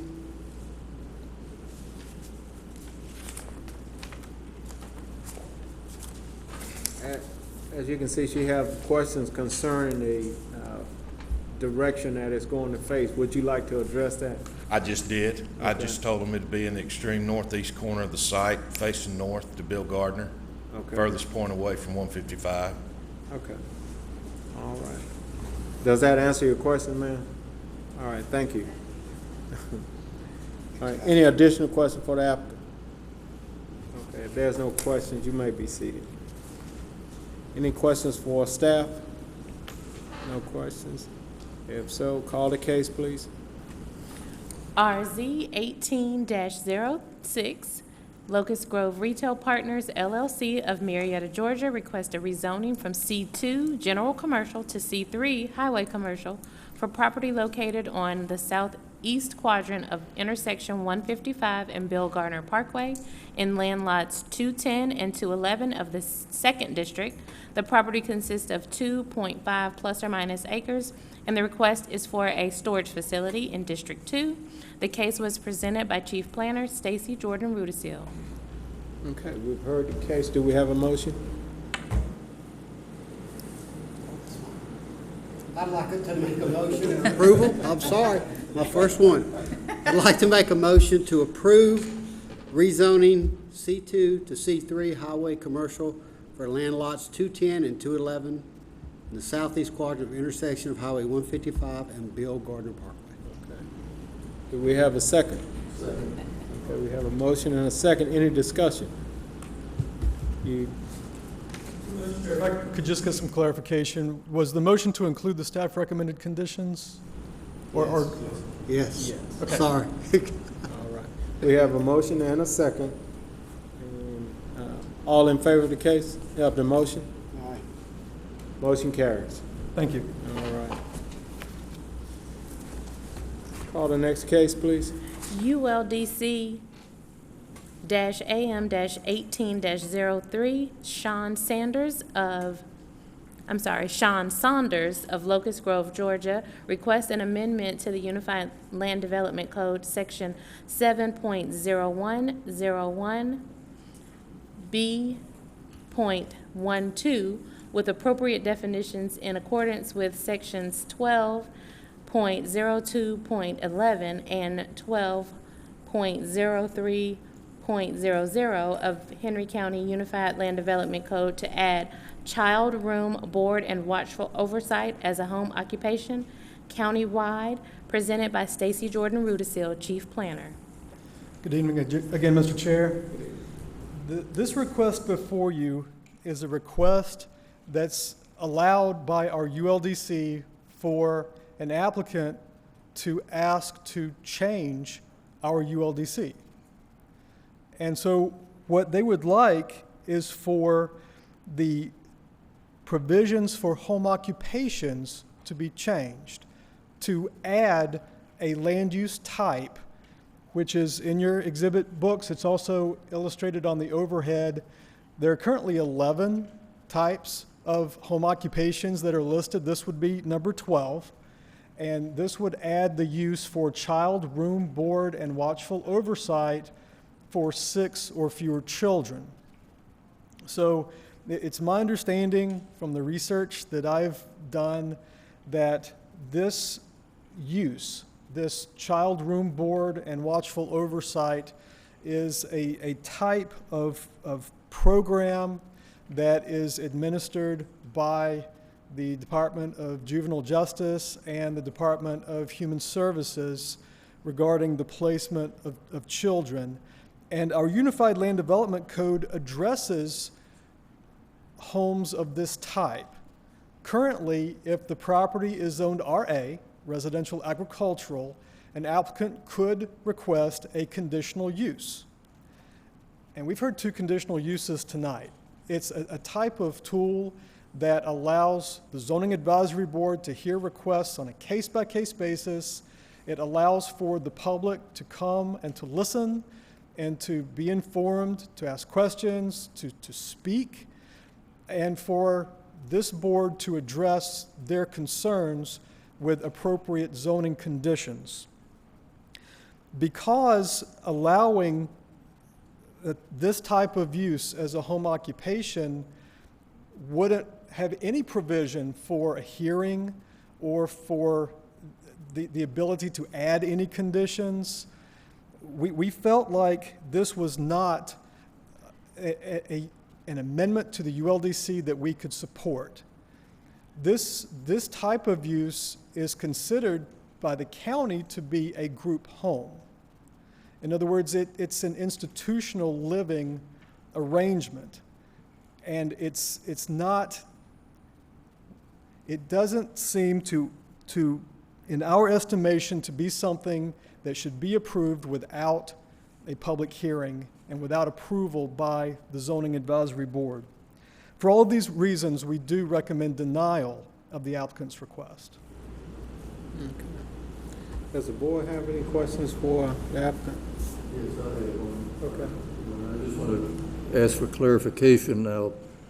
Now you say that these types of homes are under the jurisdiction of the Department of Juvenile Justice and let's see, one other department?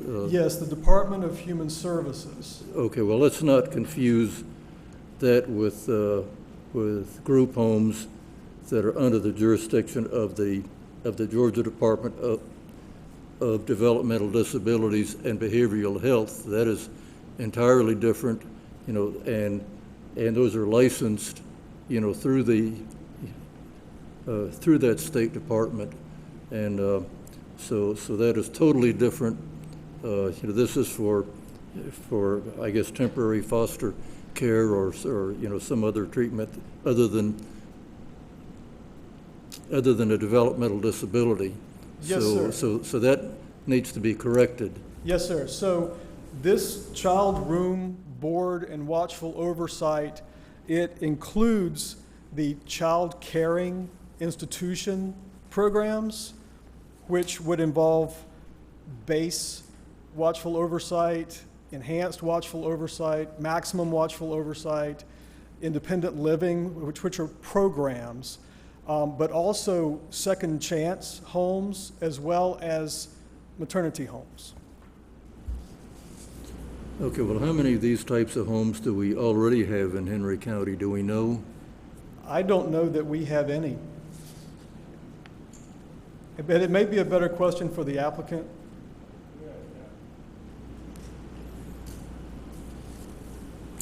Does the board have any additional questions for staff? Well, the key, what I've read, is what we're being asked to do is vote on the ULDC, which would blanket everything. Yes, sir. And what I heard you say is this could all happen with a conditional use. Yes, sir. Okay. In other words, this is not something that our ULDC doesn't address. The ULDC would require a conditional use for this board's consideration for approval or denial, and it would give you the chance to impose appropriate conditions. But if the ULDC is amended as the applicant requests, this type of use, limited to 6 or fewer children, would simply be allowed as a home occupation. Now, granted, it would need to meet the requirements of a home occupation. And in other words, it would, and there are several, but a few are, it would have to be the applicant's primary residence, the only persons who could work in conjunction with the home occupation. That would also have to be their primary residence. So there are certain limitations, but still, this would allow a group home use within a neighborhood without any notification and without any public hearing. Any additional questions for staff? I do. I understand this. Then is there another option for the applicant going forward? Yes. So if a piece of property was located that's zoned RA, or perhaps a piece of property could be rezoned to RA, and a conditional use would be approved by the Zoning Advisory Board, then this type of use would be permitted as a group home. Is the applicant aware of the option? Yes, ma'am. Okay, thank you. Okay. Any additional questions? Okay. I think I'll have another question for you later, Stacy. But at this time, we'd like the applicant to come forward, please. Please state your name and address for the record. Good evening, I'm Sean Saunders, and I'm at 541 and 553 Seabolt Road in Locust Grove. Okay. Thank you again, Board and Chair, for the opportunity to present this. This journey for me began in September of last year. I am relatively new to Locust Grove. I moved here when I bought the property in July of last year. What I requested was to be able to work with, well, actually I went to DFACS because I wanted to work with, as a semi-retired nurse, to work with pregnant teens, the ones who choose to have their babies but don't have support. And I wanted to know, how can I be supportive of a teenager that wanted to have their baby, seeing that I'm home and I'm homeschooling my daughter. The criteria for me to even be considered for a license required that I receive a letter from zoning department saying that it's okay for me to have a pregnant teen. Now, if I didn't want to work with pregnant teens, I would not be here because I didn't need to come through this process. But because it's pregnant teens, they want me to come to the zoning board, and fire department, of course, is a part of the process. So what happened was I looked at the documents when I got them, and I was surprised because I kind of felt like I made a double loop back to where I started. Originally, I began this process with a gentleman by the name of Justin Kilgore, I believe, who has left. Justin and I went through the codes. There were nothing in Henry County codes that address a child in your residence overnight, only child daycare, which means the child would be there for a certain period of time and then they would have to leave. So if I wanted the child to be a resident with me overnight, there was nothing in the codes to address that. So after going back and forth, Justin, I don't know who he discussed it with, he came back to me and he said, the best option for you would be to be included under a group home, because that would give us the opportunity to, it kind of included, personal care home didn't work because it was 18 and older, and I need to work with a younger group. So once I started the process of the conditional use for group home, I discovered that there was a major glitch, which is I live on a dirt road. It requires that I be off a paved road and that I pave my driveway 24 feet wide from the nearest paved road. So because I live smack dab center in the middle of Seabolt, which is about a little over 3/4 of a mile from Harris Drive and from Cone, that would require me to now pave from Harris Drive to my driveway, then put in a 24-foot wide driveway from there to my house, which is 600 feet from the road. And by the way, my property is on 28.6 acres of land. So when I'm looking at this and I'm saying to myself, I really just want to do a charitable thing. I only want to take one child at a time. I really, if I have two, then that's fine, but I'm not trying to do a business. I don't want my yard to look like a commercial parking lot with paid parking. I simply want to embrace a child, a girl in particular, who chooses to have a baby. It's my way of saying paying it forward for when I was in that position. Somebody did it for me, and it allowed me to go on and build the life that I have. So reading this and seeing that it's referenced back to group home kind of was a setback for me, because I thought I had preceded. The reason why I applied for the amendment was because I spoke with Dave Simmons, and I said, Dave, is there any way to get around having all this paving? It's hundreds of thousands of dollars to pave from Harris Drive to my driveway, or from Cone to my driveway, and then I would need all of my neighbors to give up some land for the expansion of the road. Is there any way to get around that? The only way to get around it was for me not to be classified as a business. Being classified as a group home is a business. I don't want a business of group homes. I just simply want to basically foster a child or two in my home during their pregnancy. Now, if it wasn't because of the pregnancy clause, I wouldn't have to be here. It's just that's what's required. So what I'm doing really was trying to find a way, because I can tell you statistically, Henry County has no licensed facility for what I'm asking. There's no licensed facility, there are no licenses issued. The Pregnancy Resource Center, which is on Jodica Road, they do counseling for teens to encourage them to keep their babies. But if they have to take that teen from their home or the teen has to leave the home for whatever reason, the child has to be sent outside of Henry County to where there are licensed facilities. So far in the state of Georgia, there are approximately 12 to 15 people that are licensed as maternity homes, and most of those are in Fulton County. So Henry County doesn't have any. Henry County Code doesn't address child daycare doesn't address child care, period, outside of daycare. And that's what brought me on this very long journey. I would read to you that, I would say to you that, like I said, the codes did not match. Now, if the zoning board was willing to, or is willing to say, yes, we're okay with you taking even one child in your home, a pregnant teen in your home, then all I need is a letter. But to go through the process of applying for a conditional use for a group home, and still that being only part of the process of receiving a license from the state, it doesn't even mean that I'm going to still get the license. It's just one of the many criteria for me to meet the criteria of I forget which department this comes under, for me to meet their criteria. It's a whole list, and this is just one of them. So to say to me, do the conditional use, which I explained to Stacy, is that you're asking me to spend hundreds of thousands of dollars for something. My background is Alzheimer's research. I've never even worked with teen girls, but now I have a chance to do something different at this phase of my life, and I want to do it. Do I want to spend hundreds of thousands of dollars and make my house look like a commercial lot? No, I don't want to do that. I simply want to foster or care for a child. As of Sunday at church, I go to Momentum Church in West Ridge, and on Sunday, the statistics presented for Henry County is that there are 225,000 children in the public school system of Henry County, 900 of those children are homeless right now. And I could not even say I could take a child, or if you want me to keep a child for you until you find some place for them to go. I can't even say that because I can't get past this very process right here.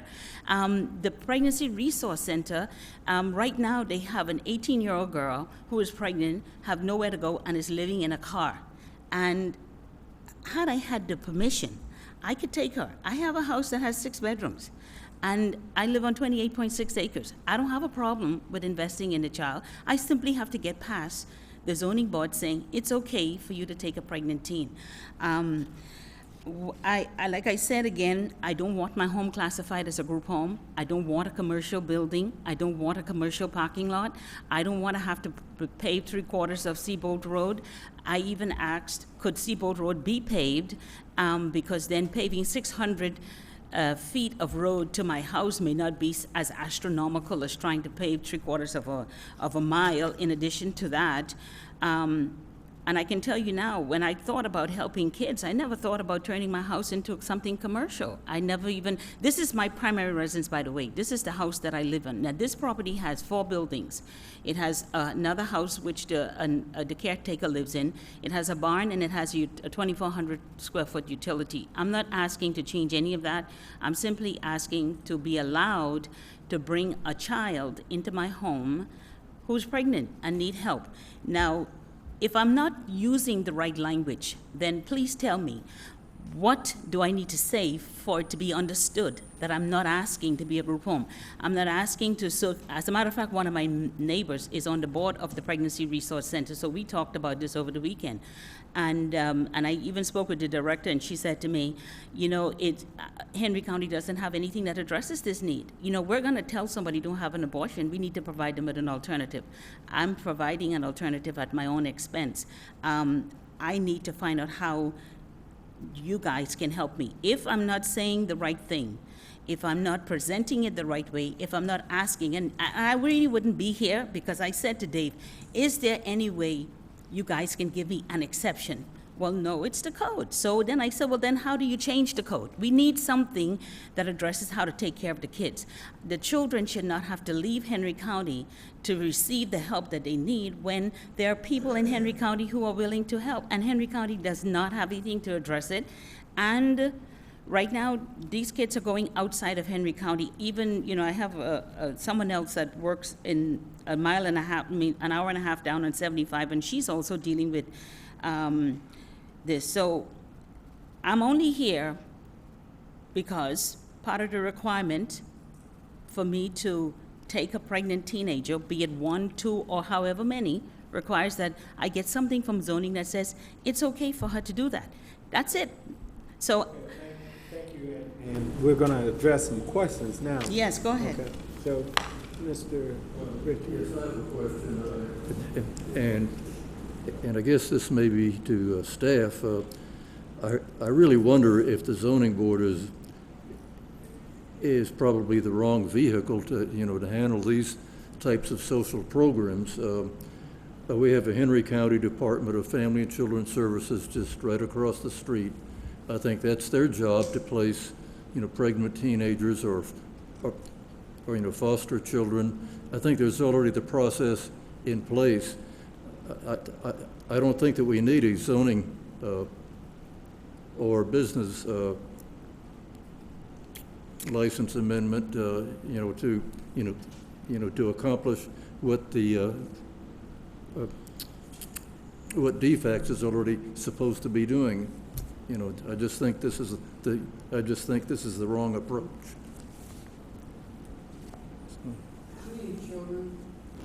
Are you talking about here? I really haven't even thought beyond the idea of 1 or 2 because, like I said, I've never worked with teenage girls. This may be a challenge for me. My son is 30 and my daughter is 11, so I haven't even reached the teenage stage with her yet. So, as I explained in my due diligence and in my pre-application, what before I go to the point where I have such a huge financial investment in something that I never intended to be a business, I would like an opportunity to see if this is something I can really do. It's in my heart to do it, but can I don't know. A teenager might be a little bit too temperamental. So if it's 1 child, I'm good. I was advised by the parenting center to only do 1, get myself adjusted, see if I can deal with the dynamics of it, and then if I want to take another one, because see what happened is the program, according to Georgia State, it allows you to take the child while they're pregnant, and they can stay with you up until 8 weeks after they have the baby. Your role would be to teach them how to breastfeed and to show them how to take care of the baby, and then based on their caseworker would ask you, do you think it's safe for them to carry the child home? If you think they need more time, then you say, yes, I think she needs a little bit more time. Then they would transfer them to what they call a second chance program. They don't leave your house, but what they do is be able to extend the time a little bit longer for you to be able to work with them. Now, should it be in the zoning? Should we be having this and changing the law? I don't think so. The only thing I need really is something saying, okay. I'm going to go out on a limb here, and from the whole board and everyone here, and I know it's recorded. I read your letter. God bless you for what you're trying to do. And for this lady to want to bring a child into her home, she doesn't need government permission in my book. To bring 2, I don't think she needs permission either, because let me tell you this, I wouldn't ask. I wouldn't be standing right there. Now, if you want to go through a program and bring in more and all of that, yeah, you may have to relook at this. When I look at this, and I agree with what the recommendation is to deny it, because I don't want the ULDC code to change to incorporate all of this. And when I hear, you know, the second chance and all of that, I wouldn't want that in my neighborhood either. Maybe, you know, we can have other ways of doing that. But again, I'm appointed to this board for zoning, planning, and zoning. But sometimes you got to step back and you just got to do what's right. And if that's what you want to do, that's Mike telling you, just do it. You know, that's all I'm saying. Okay. Any additional questions? I would just dovetail on that and perhaps a better recommendation or adding to what Mr. Barr said. Perhaps if you were to align yourself with perhaps church ministry or an existing organization. I am a member of Momentum. Momentum is also a very strong supporter of the Pregnancy Resource Center on Jodica Road. And I have spoken to the lady at Jodica Road because my neighbor is on the board. So yes, they are aware of what I'm trying to do, and they're very excited about it because they have to send these girls out of Henry County. There's nowhere to accommodate. Sure. But again, that mean interrupt, because I get what you're saying. You don't have to explain any further. But I think what Mr. Barr is saying, I mean, do you really need permission to invite 1 or 2 people into your home? If we were friends, you said, come over and spend the night, or do you want to stay 3 months while you look for a job? So who's going to stop you? So I guess my point is with aligning yourself with an existing organization is for accountability and oversight. Right. So that, you know, there's an issue that comes up, you say you don't really have experience in this area, you really don't know what you're getting into, so it would be good to have a resource to go to and say, I'm having an issue with this. So I think what you're asking of us is a lot, and I'm not sure that we can give you what it is you're looking for.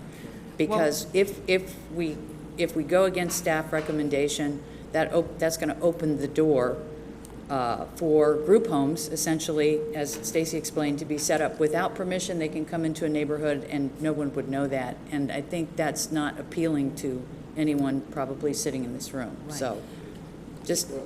Can I say something? I'm not asking, out of desperation is why I asked for the amendment to the code. It's not that I want the code to be amended. I simply, a verification letter saying it's okay for her to have a pregnant teen would be okay as well.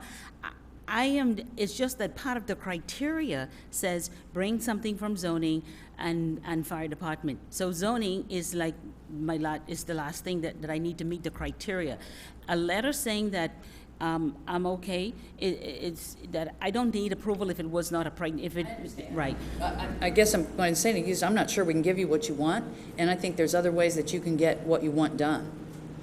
If you know, please tell me, because that's the last thing I said here. Told you. That's the last thing I have here, because they told me I have to get something from zoning that they're aware that I have a pregnant teen that could be from DFACS or could come through the pregnancy center at my home, that you need to be aware. So that's the reason why I ended this, I started this process. I understand. I appreciate your explaining that. We are trying to help you. Mr. Richard. That it's the business of the zoning board to, try to deal with these personal issues. I think that here again, the right mechanism to start with is the Department of Family and Children's Services and some of the organizations that might be associated with them. But I don't think that we can get involved in the type of regulation that you're speaking about. So. Yes, go ahead. Now, how are these homes classified throughout the state? They're classified as maternity homes. Okay. That's the classification. It's maternity home parenting support program, which is also called Second Chance. Does that fall up under group home, daycare, or what does it fall up under? I really don't know, because it doesn't say so. What I did, if you look at the attachment, it gives you all of the descriptions, but it never calls it a group home in the description from the state. Now I have a question for staff. What is it, do we have a classification for it here in the county? We have a classification for group home, and group home, it allows for children. Our other classifications, which involve personal care, assisted living, and so forth, these are limited to individuals who are 18 and older. So let me just say for the record that it's my understanding that if someone wants to be a foster parent, there's no problem with that. Zoning doesn't need to get involved with that. Right. But when we're asked to write a zoning verification letter to say that a maternity home is allowed in a particular zoning district, that requires an approved group home conditional use. If someone comes to us with a business license for a maternity home, that's going to require a conditional use for a group home. Okay, so back to you in terms of questioning. Do you? Group homes by definition are primarily for lifelong living by the occupants under some kind of a care system. We have a good many group homes for adult disabled people that live under a care system and are licensed by the state, and in many cases have been approved, by this board also. So it is different than a temporary care situation that she's speaking of.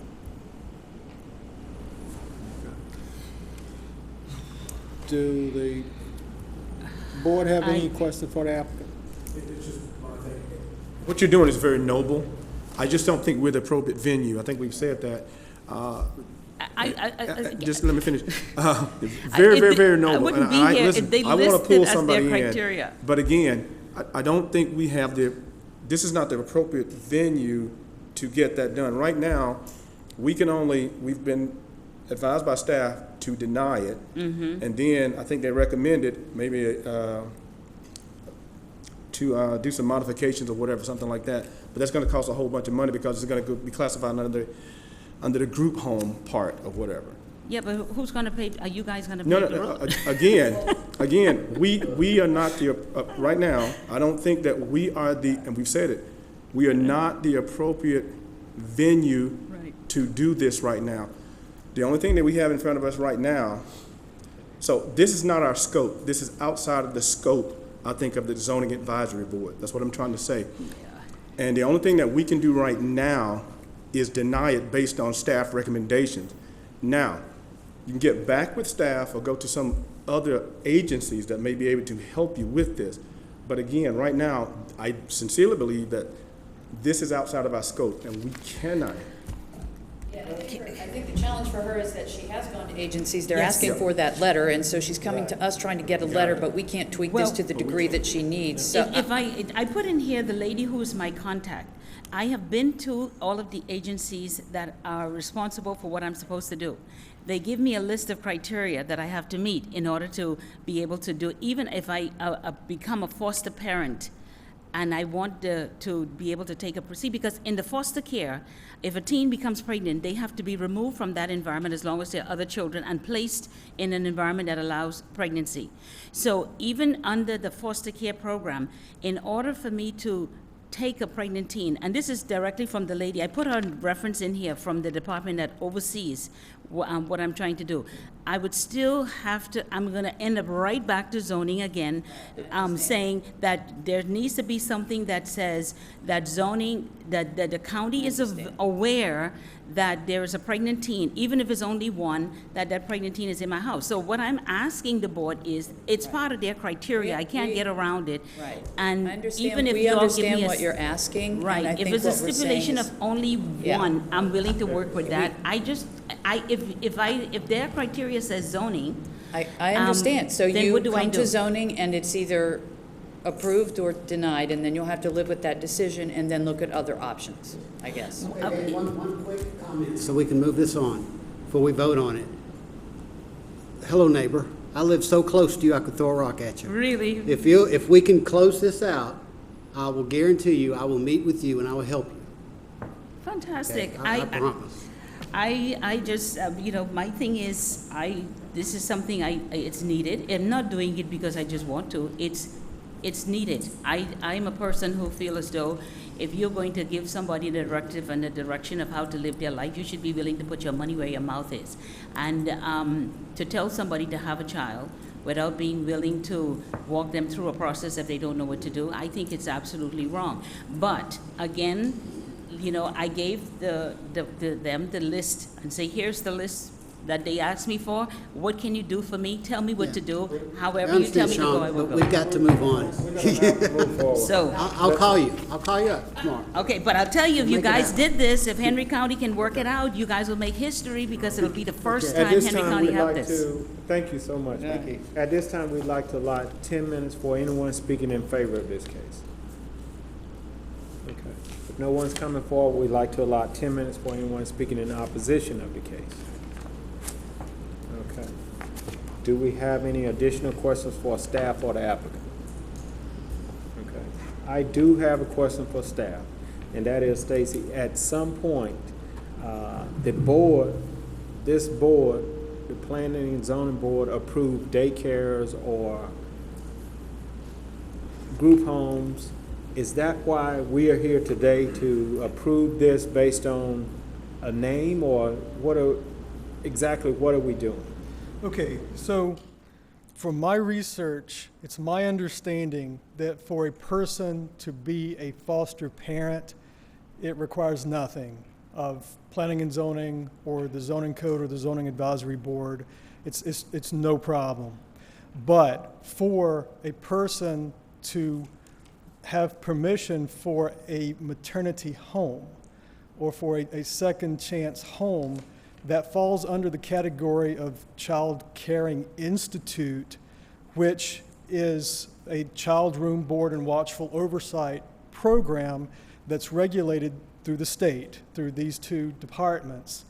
And part of their rules says that they have to meet zoning criteria, which means that the local jurisdiction can set zoning criteria for maternity homes and so forth, and we have.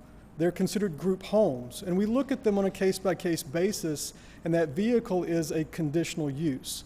And so there's a provision for that. But because the applicant would also have to meet other criteria for a commercial establishment, including being located on a road that meets the standards for its functional classification, then she's requesting a change to our zoning code to simply allow a limited version as a home occupation. Okay, so one other question for you, Stacy, and we're gonna end it. Was there, at any point, was it ever presented to request a variance for the paved road?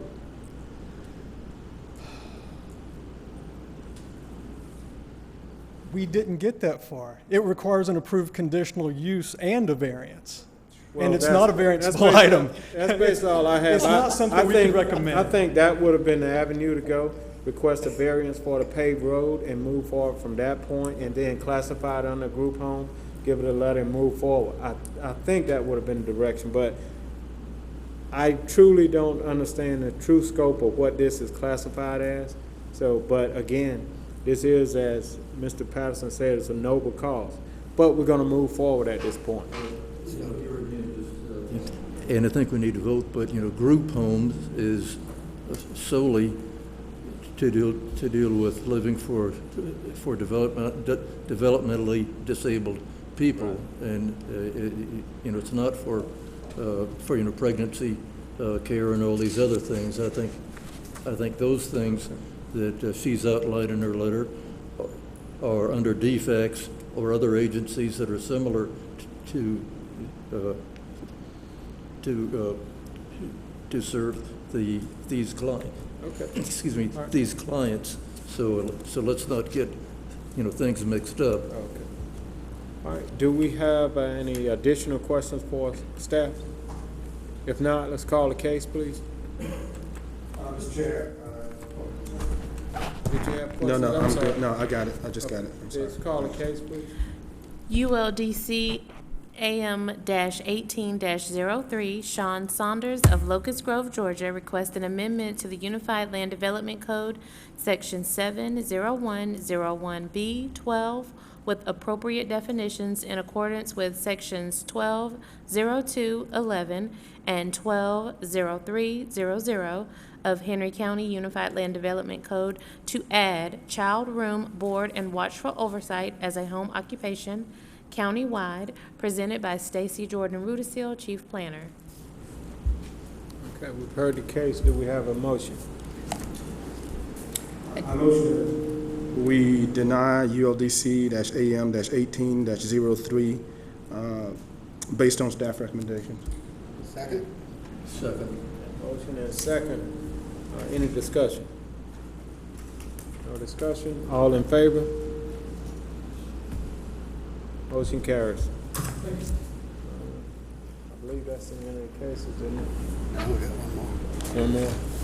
Let's call the next case, please. ULDC AM-1804, Wholesale and Liquidation Experts, LLC of Stockbridge, Georgia, request an amendment to the Unified Land Development Code, Table 20303, in accordance with Sections 120211 and 120300 of Henry County Land Development Code to add a new use line for wholesale/retail mix trade establishments and amend the definitions section of Appendix A, and to add the definition of wholesale/retail mixed trade establishments to mean the sale of consumer goods, both at wholesale and retail, with at least 30% of consumer good sales marketed or sold at wholesale.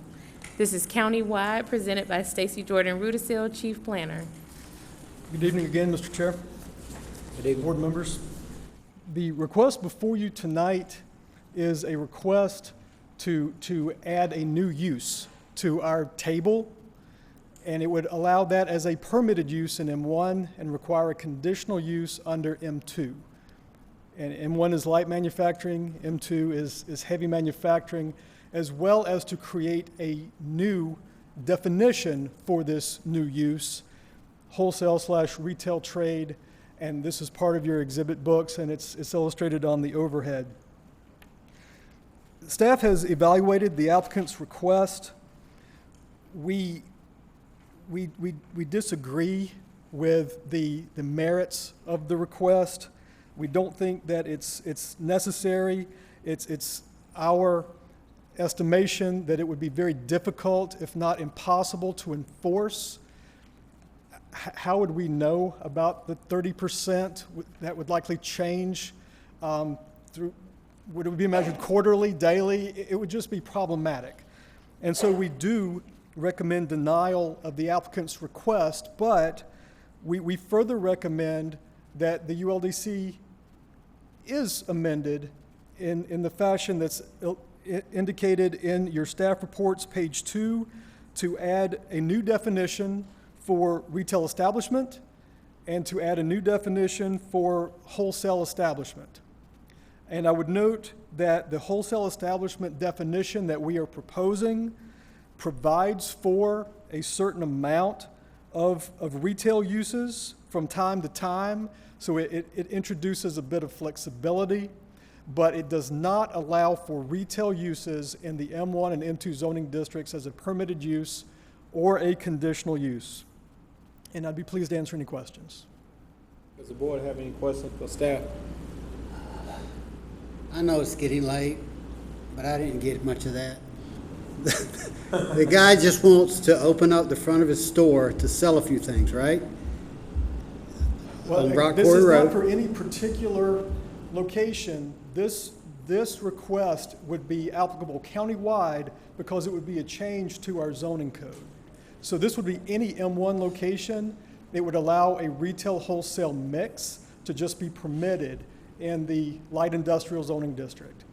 And it would allow for this board to consider a request for conditional use for a wholesale retail mix in an M2 zoning district. The thing is that you can have retail uses in C1, C2, C3. You can have a club membership such as a BJ's or Sam's Club or what have you in a commercial zoning district. So the ULDC provides for it. There's no reason to change the code because it's not a gap in our ULDC. I mean, what do we do to help him out here? I guess where I'm going is he wants to expand the business a little bit. Can we do what's our proposal? Well, right now, wholesale trade establishment is a permitted use in M1, and what's allowed in M1 is typically allowed in M2. It's just that wholesale is limited to sale to those who will then resell to others. It's prohibited to sell to the end user. And it's that sort of permission that the applicant would like to introduce into the M1 and M2 zoning districts, and we recommend denial of that. Any additional questions? It looks like from going inside this facility last week that it is largely retail and not that much wholesale that I could see, but it seems to me that if we wanted to consider this at certain locations, that as you recommended, that the MU or the mixed use overlay could possibly be the answer. If I'm correct in saying so, but I think that's right. MU, mixed use, it does allow for a mixture of uses. We have very little mixed use zoned property, but perhaps that would be a solution, and I appreciate you saying that, Mr. Risher. The applicant's request is for M1 and as a conditional use in M2, and whereas MU might be a solution, we would recommend denial of changing the code to allow it in M1 or as a conditional use in M2. All right, any additional questions for staff? If not, at this time, we'd like the applicant to come forward. Please state your name and address for the record. Greg Hecht for the applicant, and I'm going to be able to help. I'm going to be brief and short, which is easy for me all the time. And I wanted to say one thing. You have a fantastic planning staff. I cannot even tell you, even when they say no, it is so hospitable and courteous and knowledgeable. And as someone who has been to a lot of planning and zoning offices, I'm just, Mr. Jordan's been amazing, Mr. Gibbs has been amazing, your staff is so welcoming, and I wanted to say that now. Like I said, even when they say no, really impressive and professional. And they've actually convinced us, and I'll explain. When we were talking about this originally, Mr. Gibbs had suggested that we try a text amendment. We were kind of struggling, frankly, with the language, and they were trying to help us, we were trying to help us, and it was just very difficult to figure out exactly how to deal with this. And we've been blessed since that time. The commissioner in that district has said he would, as of last week, that he would favor a rezoning. So we've talked, and I reached out to Mr. Jordan today. There's today. We also talked to Mr. Gibbs last week. And so we actually are fine with the change in the code that Mr. Jordan is suggesting. We are going to come back at Planning and Zoning's recommendation also with a rezoning request, and I will be the briefest applicant you've ever had. I'm done. As I think the rezoning will solve our problem. Does anyone have any questions? So you're going to come back another time and do it again? So why are we here this time then? Well, we need some temporary relief, frankly. We need some temporary relief. Planning and Zoning said, look, I don't think we can do a rezoning, and we think you need to come forward with a text amendment, and we've struggled with language. I mean, that's basically what's happened. We have struggled. And this is what we came up with that we thought was the right way to go. We got the planning department's report, which we thought was going to come out with, no, do this instead, in a different mixture, but instead it came out with, we're going to deny you. But we're going to provide language that may give you some temporary relief. I think the language that they are proposing will give us some temporary relief until such time as we come forward with the rezoning, and we're going to work with your planning and zoning staff to hopefully eliminate this problem we have permanently. So we are asking you, we're supportive of staff's recommendation at the moment, and we will be back for rezoning. Okay, thank you. All right, great, thank you. Does the board have any questions any additional questions for the applicant? I do. What is it that you're selling? It's different things. They've got some goods that I think could be considered consumer goods, and they've got some goods that would be considered wholesale goods, depending on who receives them. And I think that I understand why Mr. Jordan and Mr. Gibbs want to have a definition of retail and wholesale for the ultimate user. My client would say 80% of what's being sold, et cetera, is wholesale, which is a resale of goods to people that are going to use them to sell at retail later. But right now, the code is ambiguous and doesn't give you a definition of that. And code enforcement has given us a citation right now. We've been to the magistrate court and said, well, actually, based on the definitions that are there, we don't think there's a code violation. And frankly, I think the judge is uncertain as well. I think code enforcement's uncertain as well.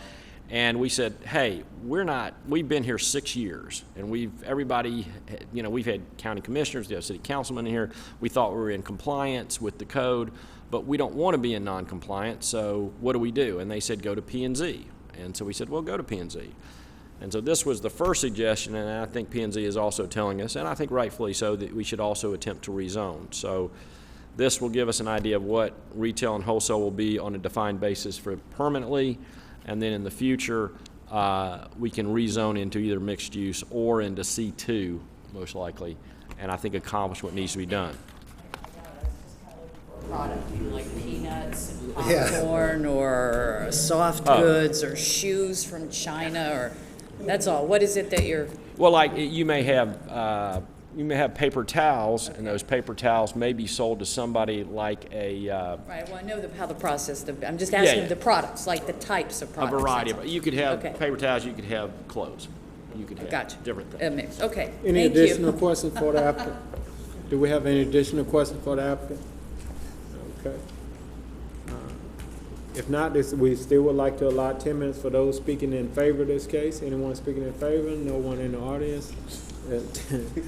So at this point, do we have any additional questions for the applicant or staff?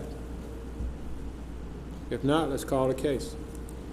ULDC AM-18-04, wholesale And Liquidation Experts LLC of Stockbridge, Georgia request an amendment of the Unified Land Development Code, Table 20303, in accordance with Sections 120211 and 120300 of the Henry County Unified Land Development Code to add a new use for wholesale/retail mix trade establishments and amend the definitions section of Appendix A to add the definition of wholesale/retail mixed trade establishments to mean the sale of consumer goods both at wholesale and retail with at least 30% of consumer goods sales marketed and sold at wholesale countywide. The case was presented by Stacy Jordan Rudisill, Chief Planner. Okay, we've heard the case. Do we have a motion? Mr. Chair, I motion that we deny applicant's request concerning ULDC-AM-18-04 based on staff recommendation, but move to adopt the staff recommended language for definitions concerning retail establishment and wholesale establishment. Okay, we have a motion. Do we have a second? Second by Mr. Risher. Any discussion? No discussion. All in favor of the motion? Aye. Motion carries.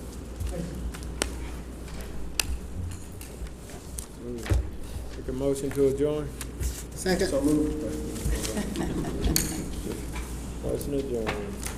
Meeting adjourned.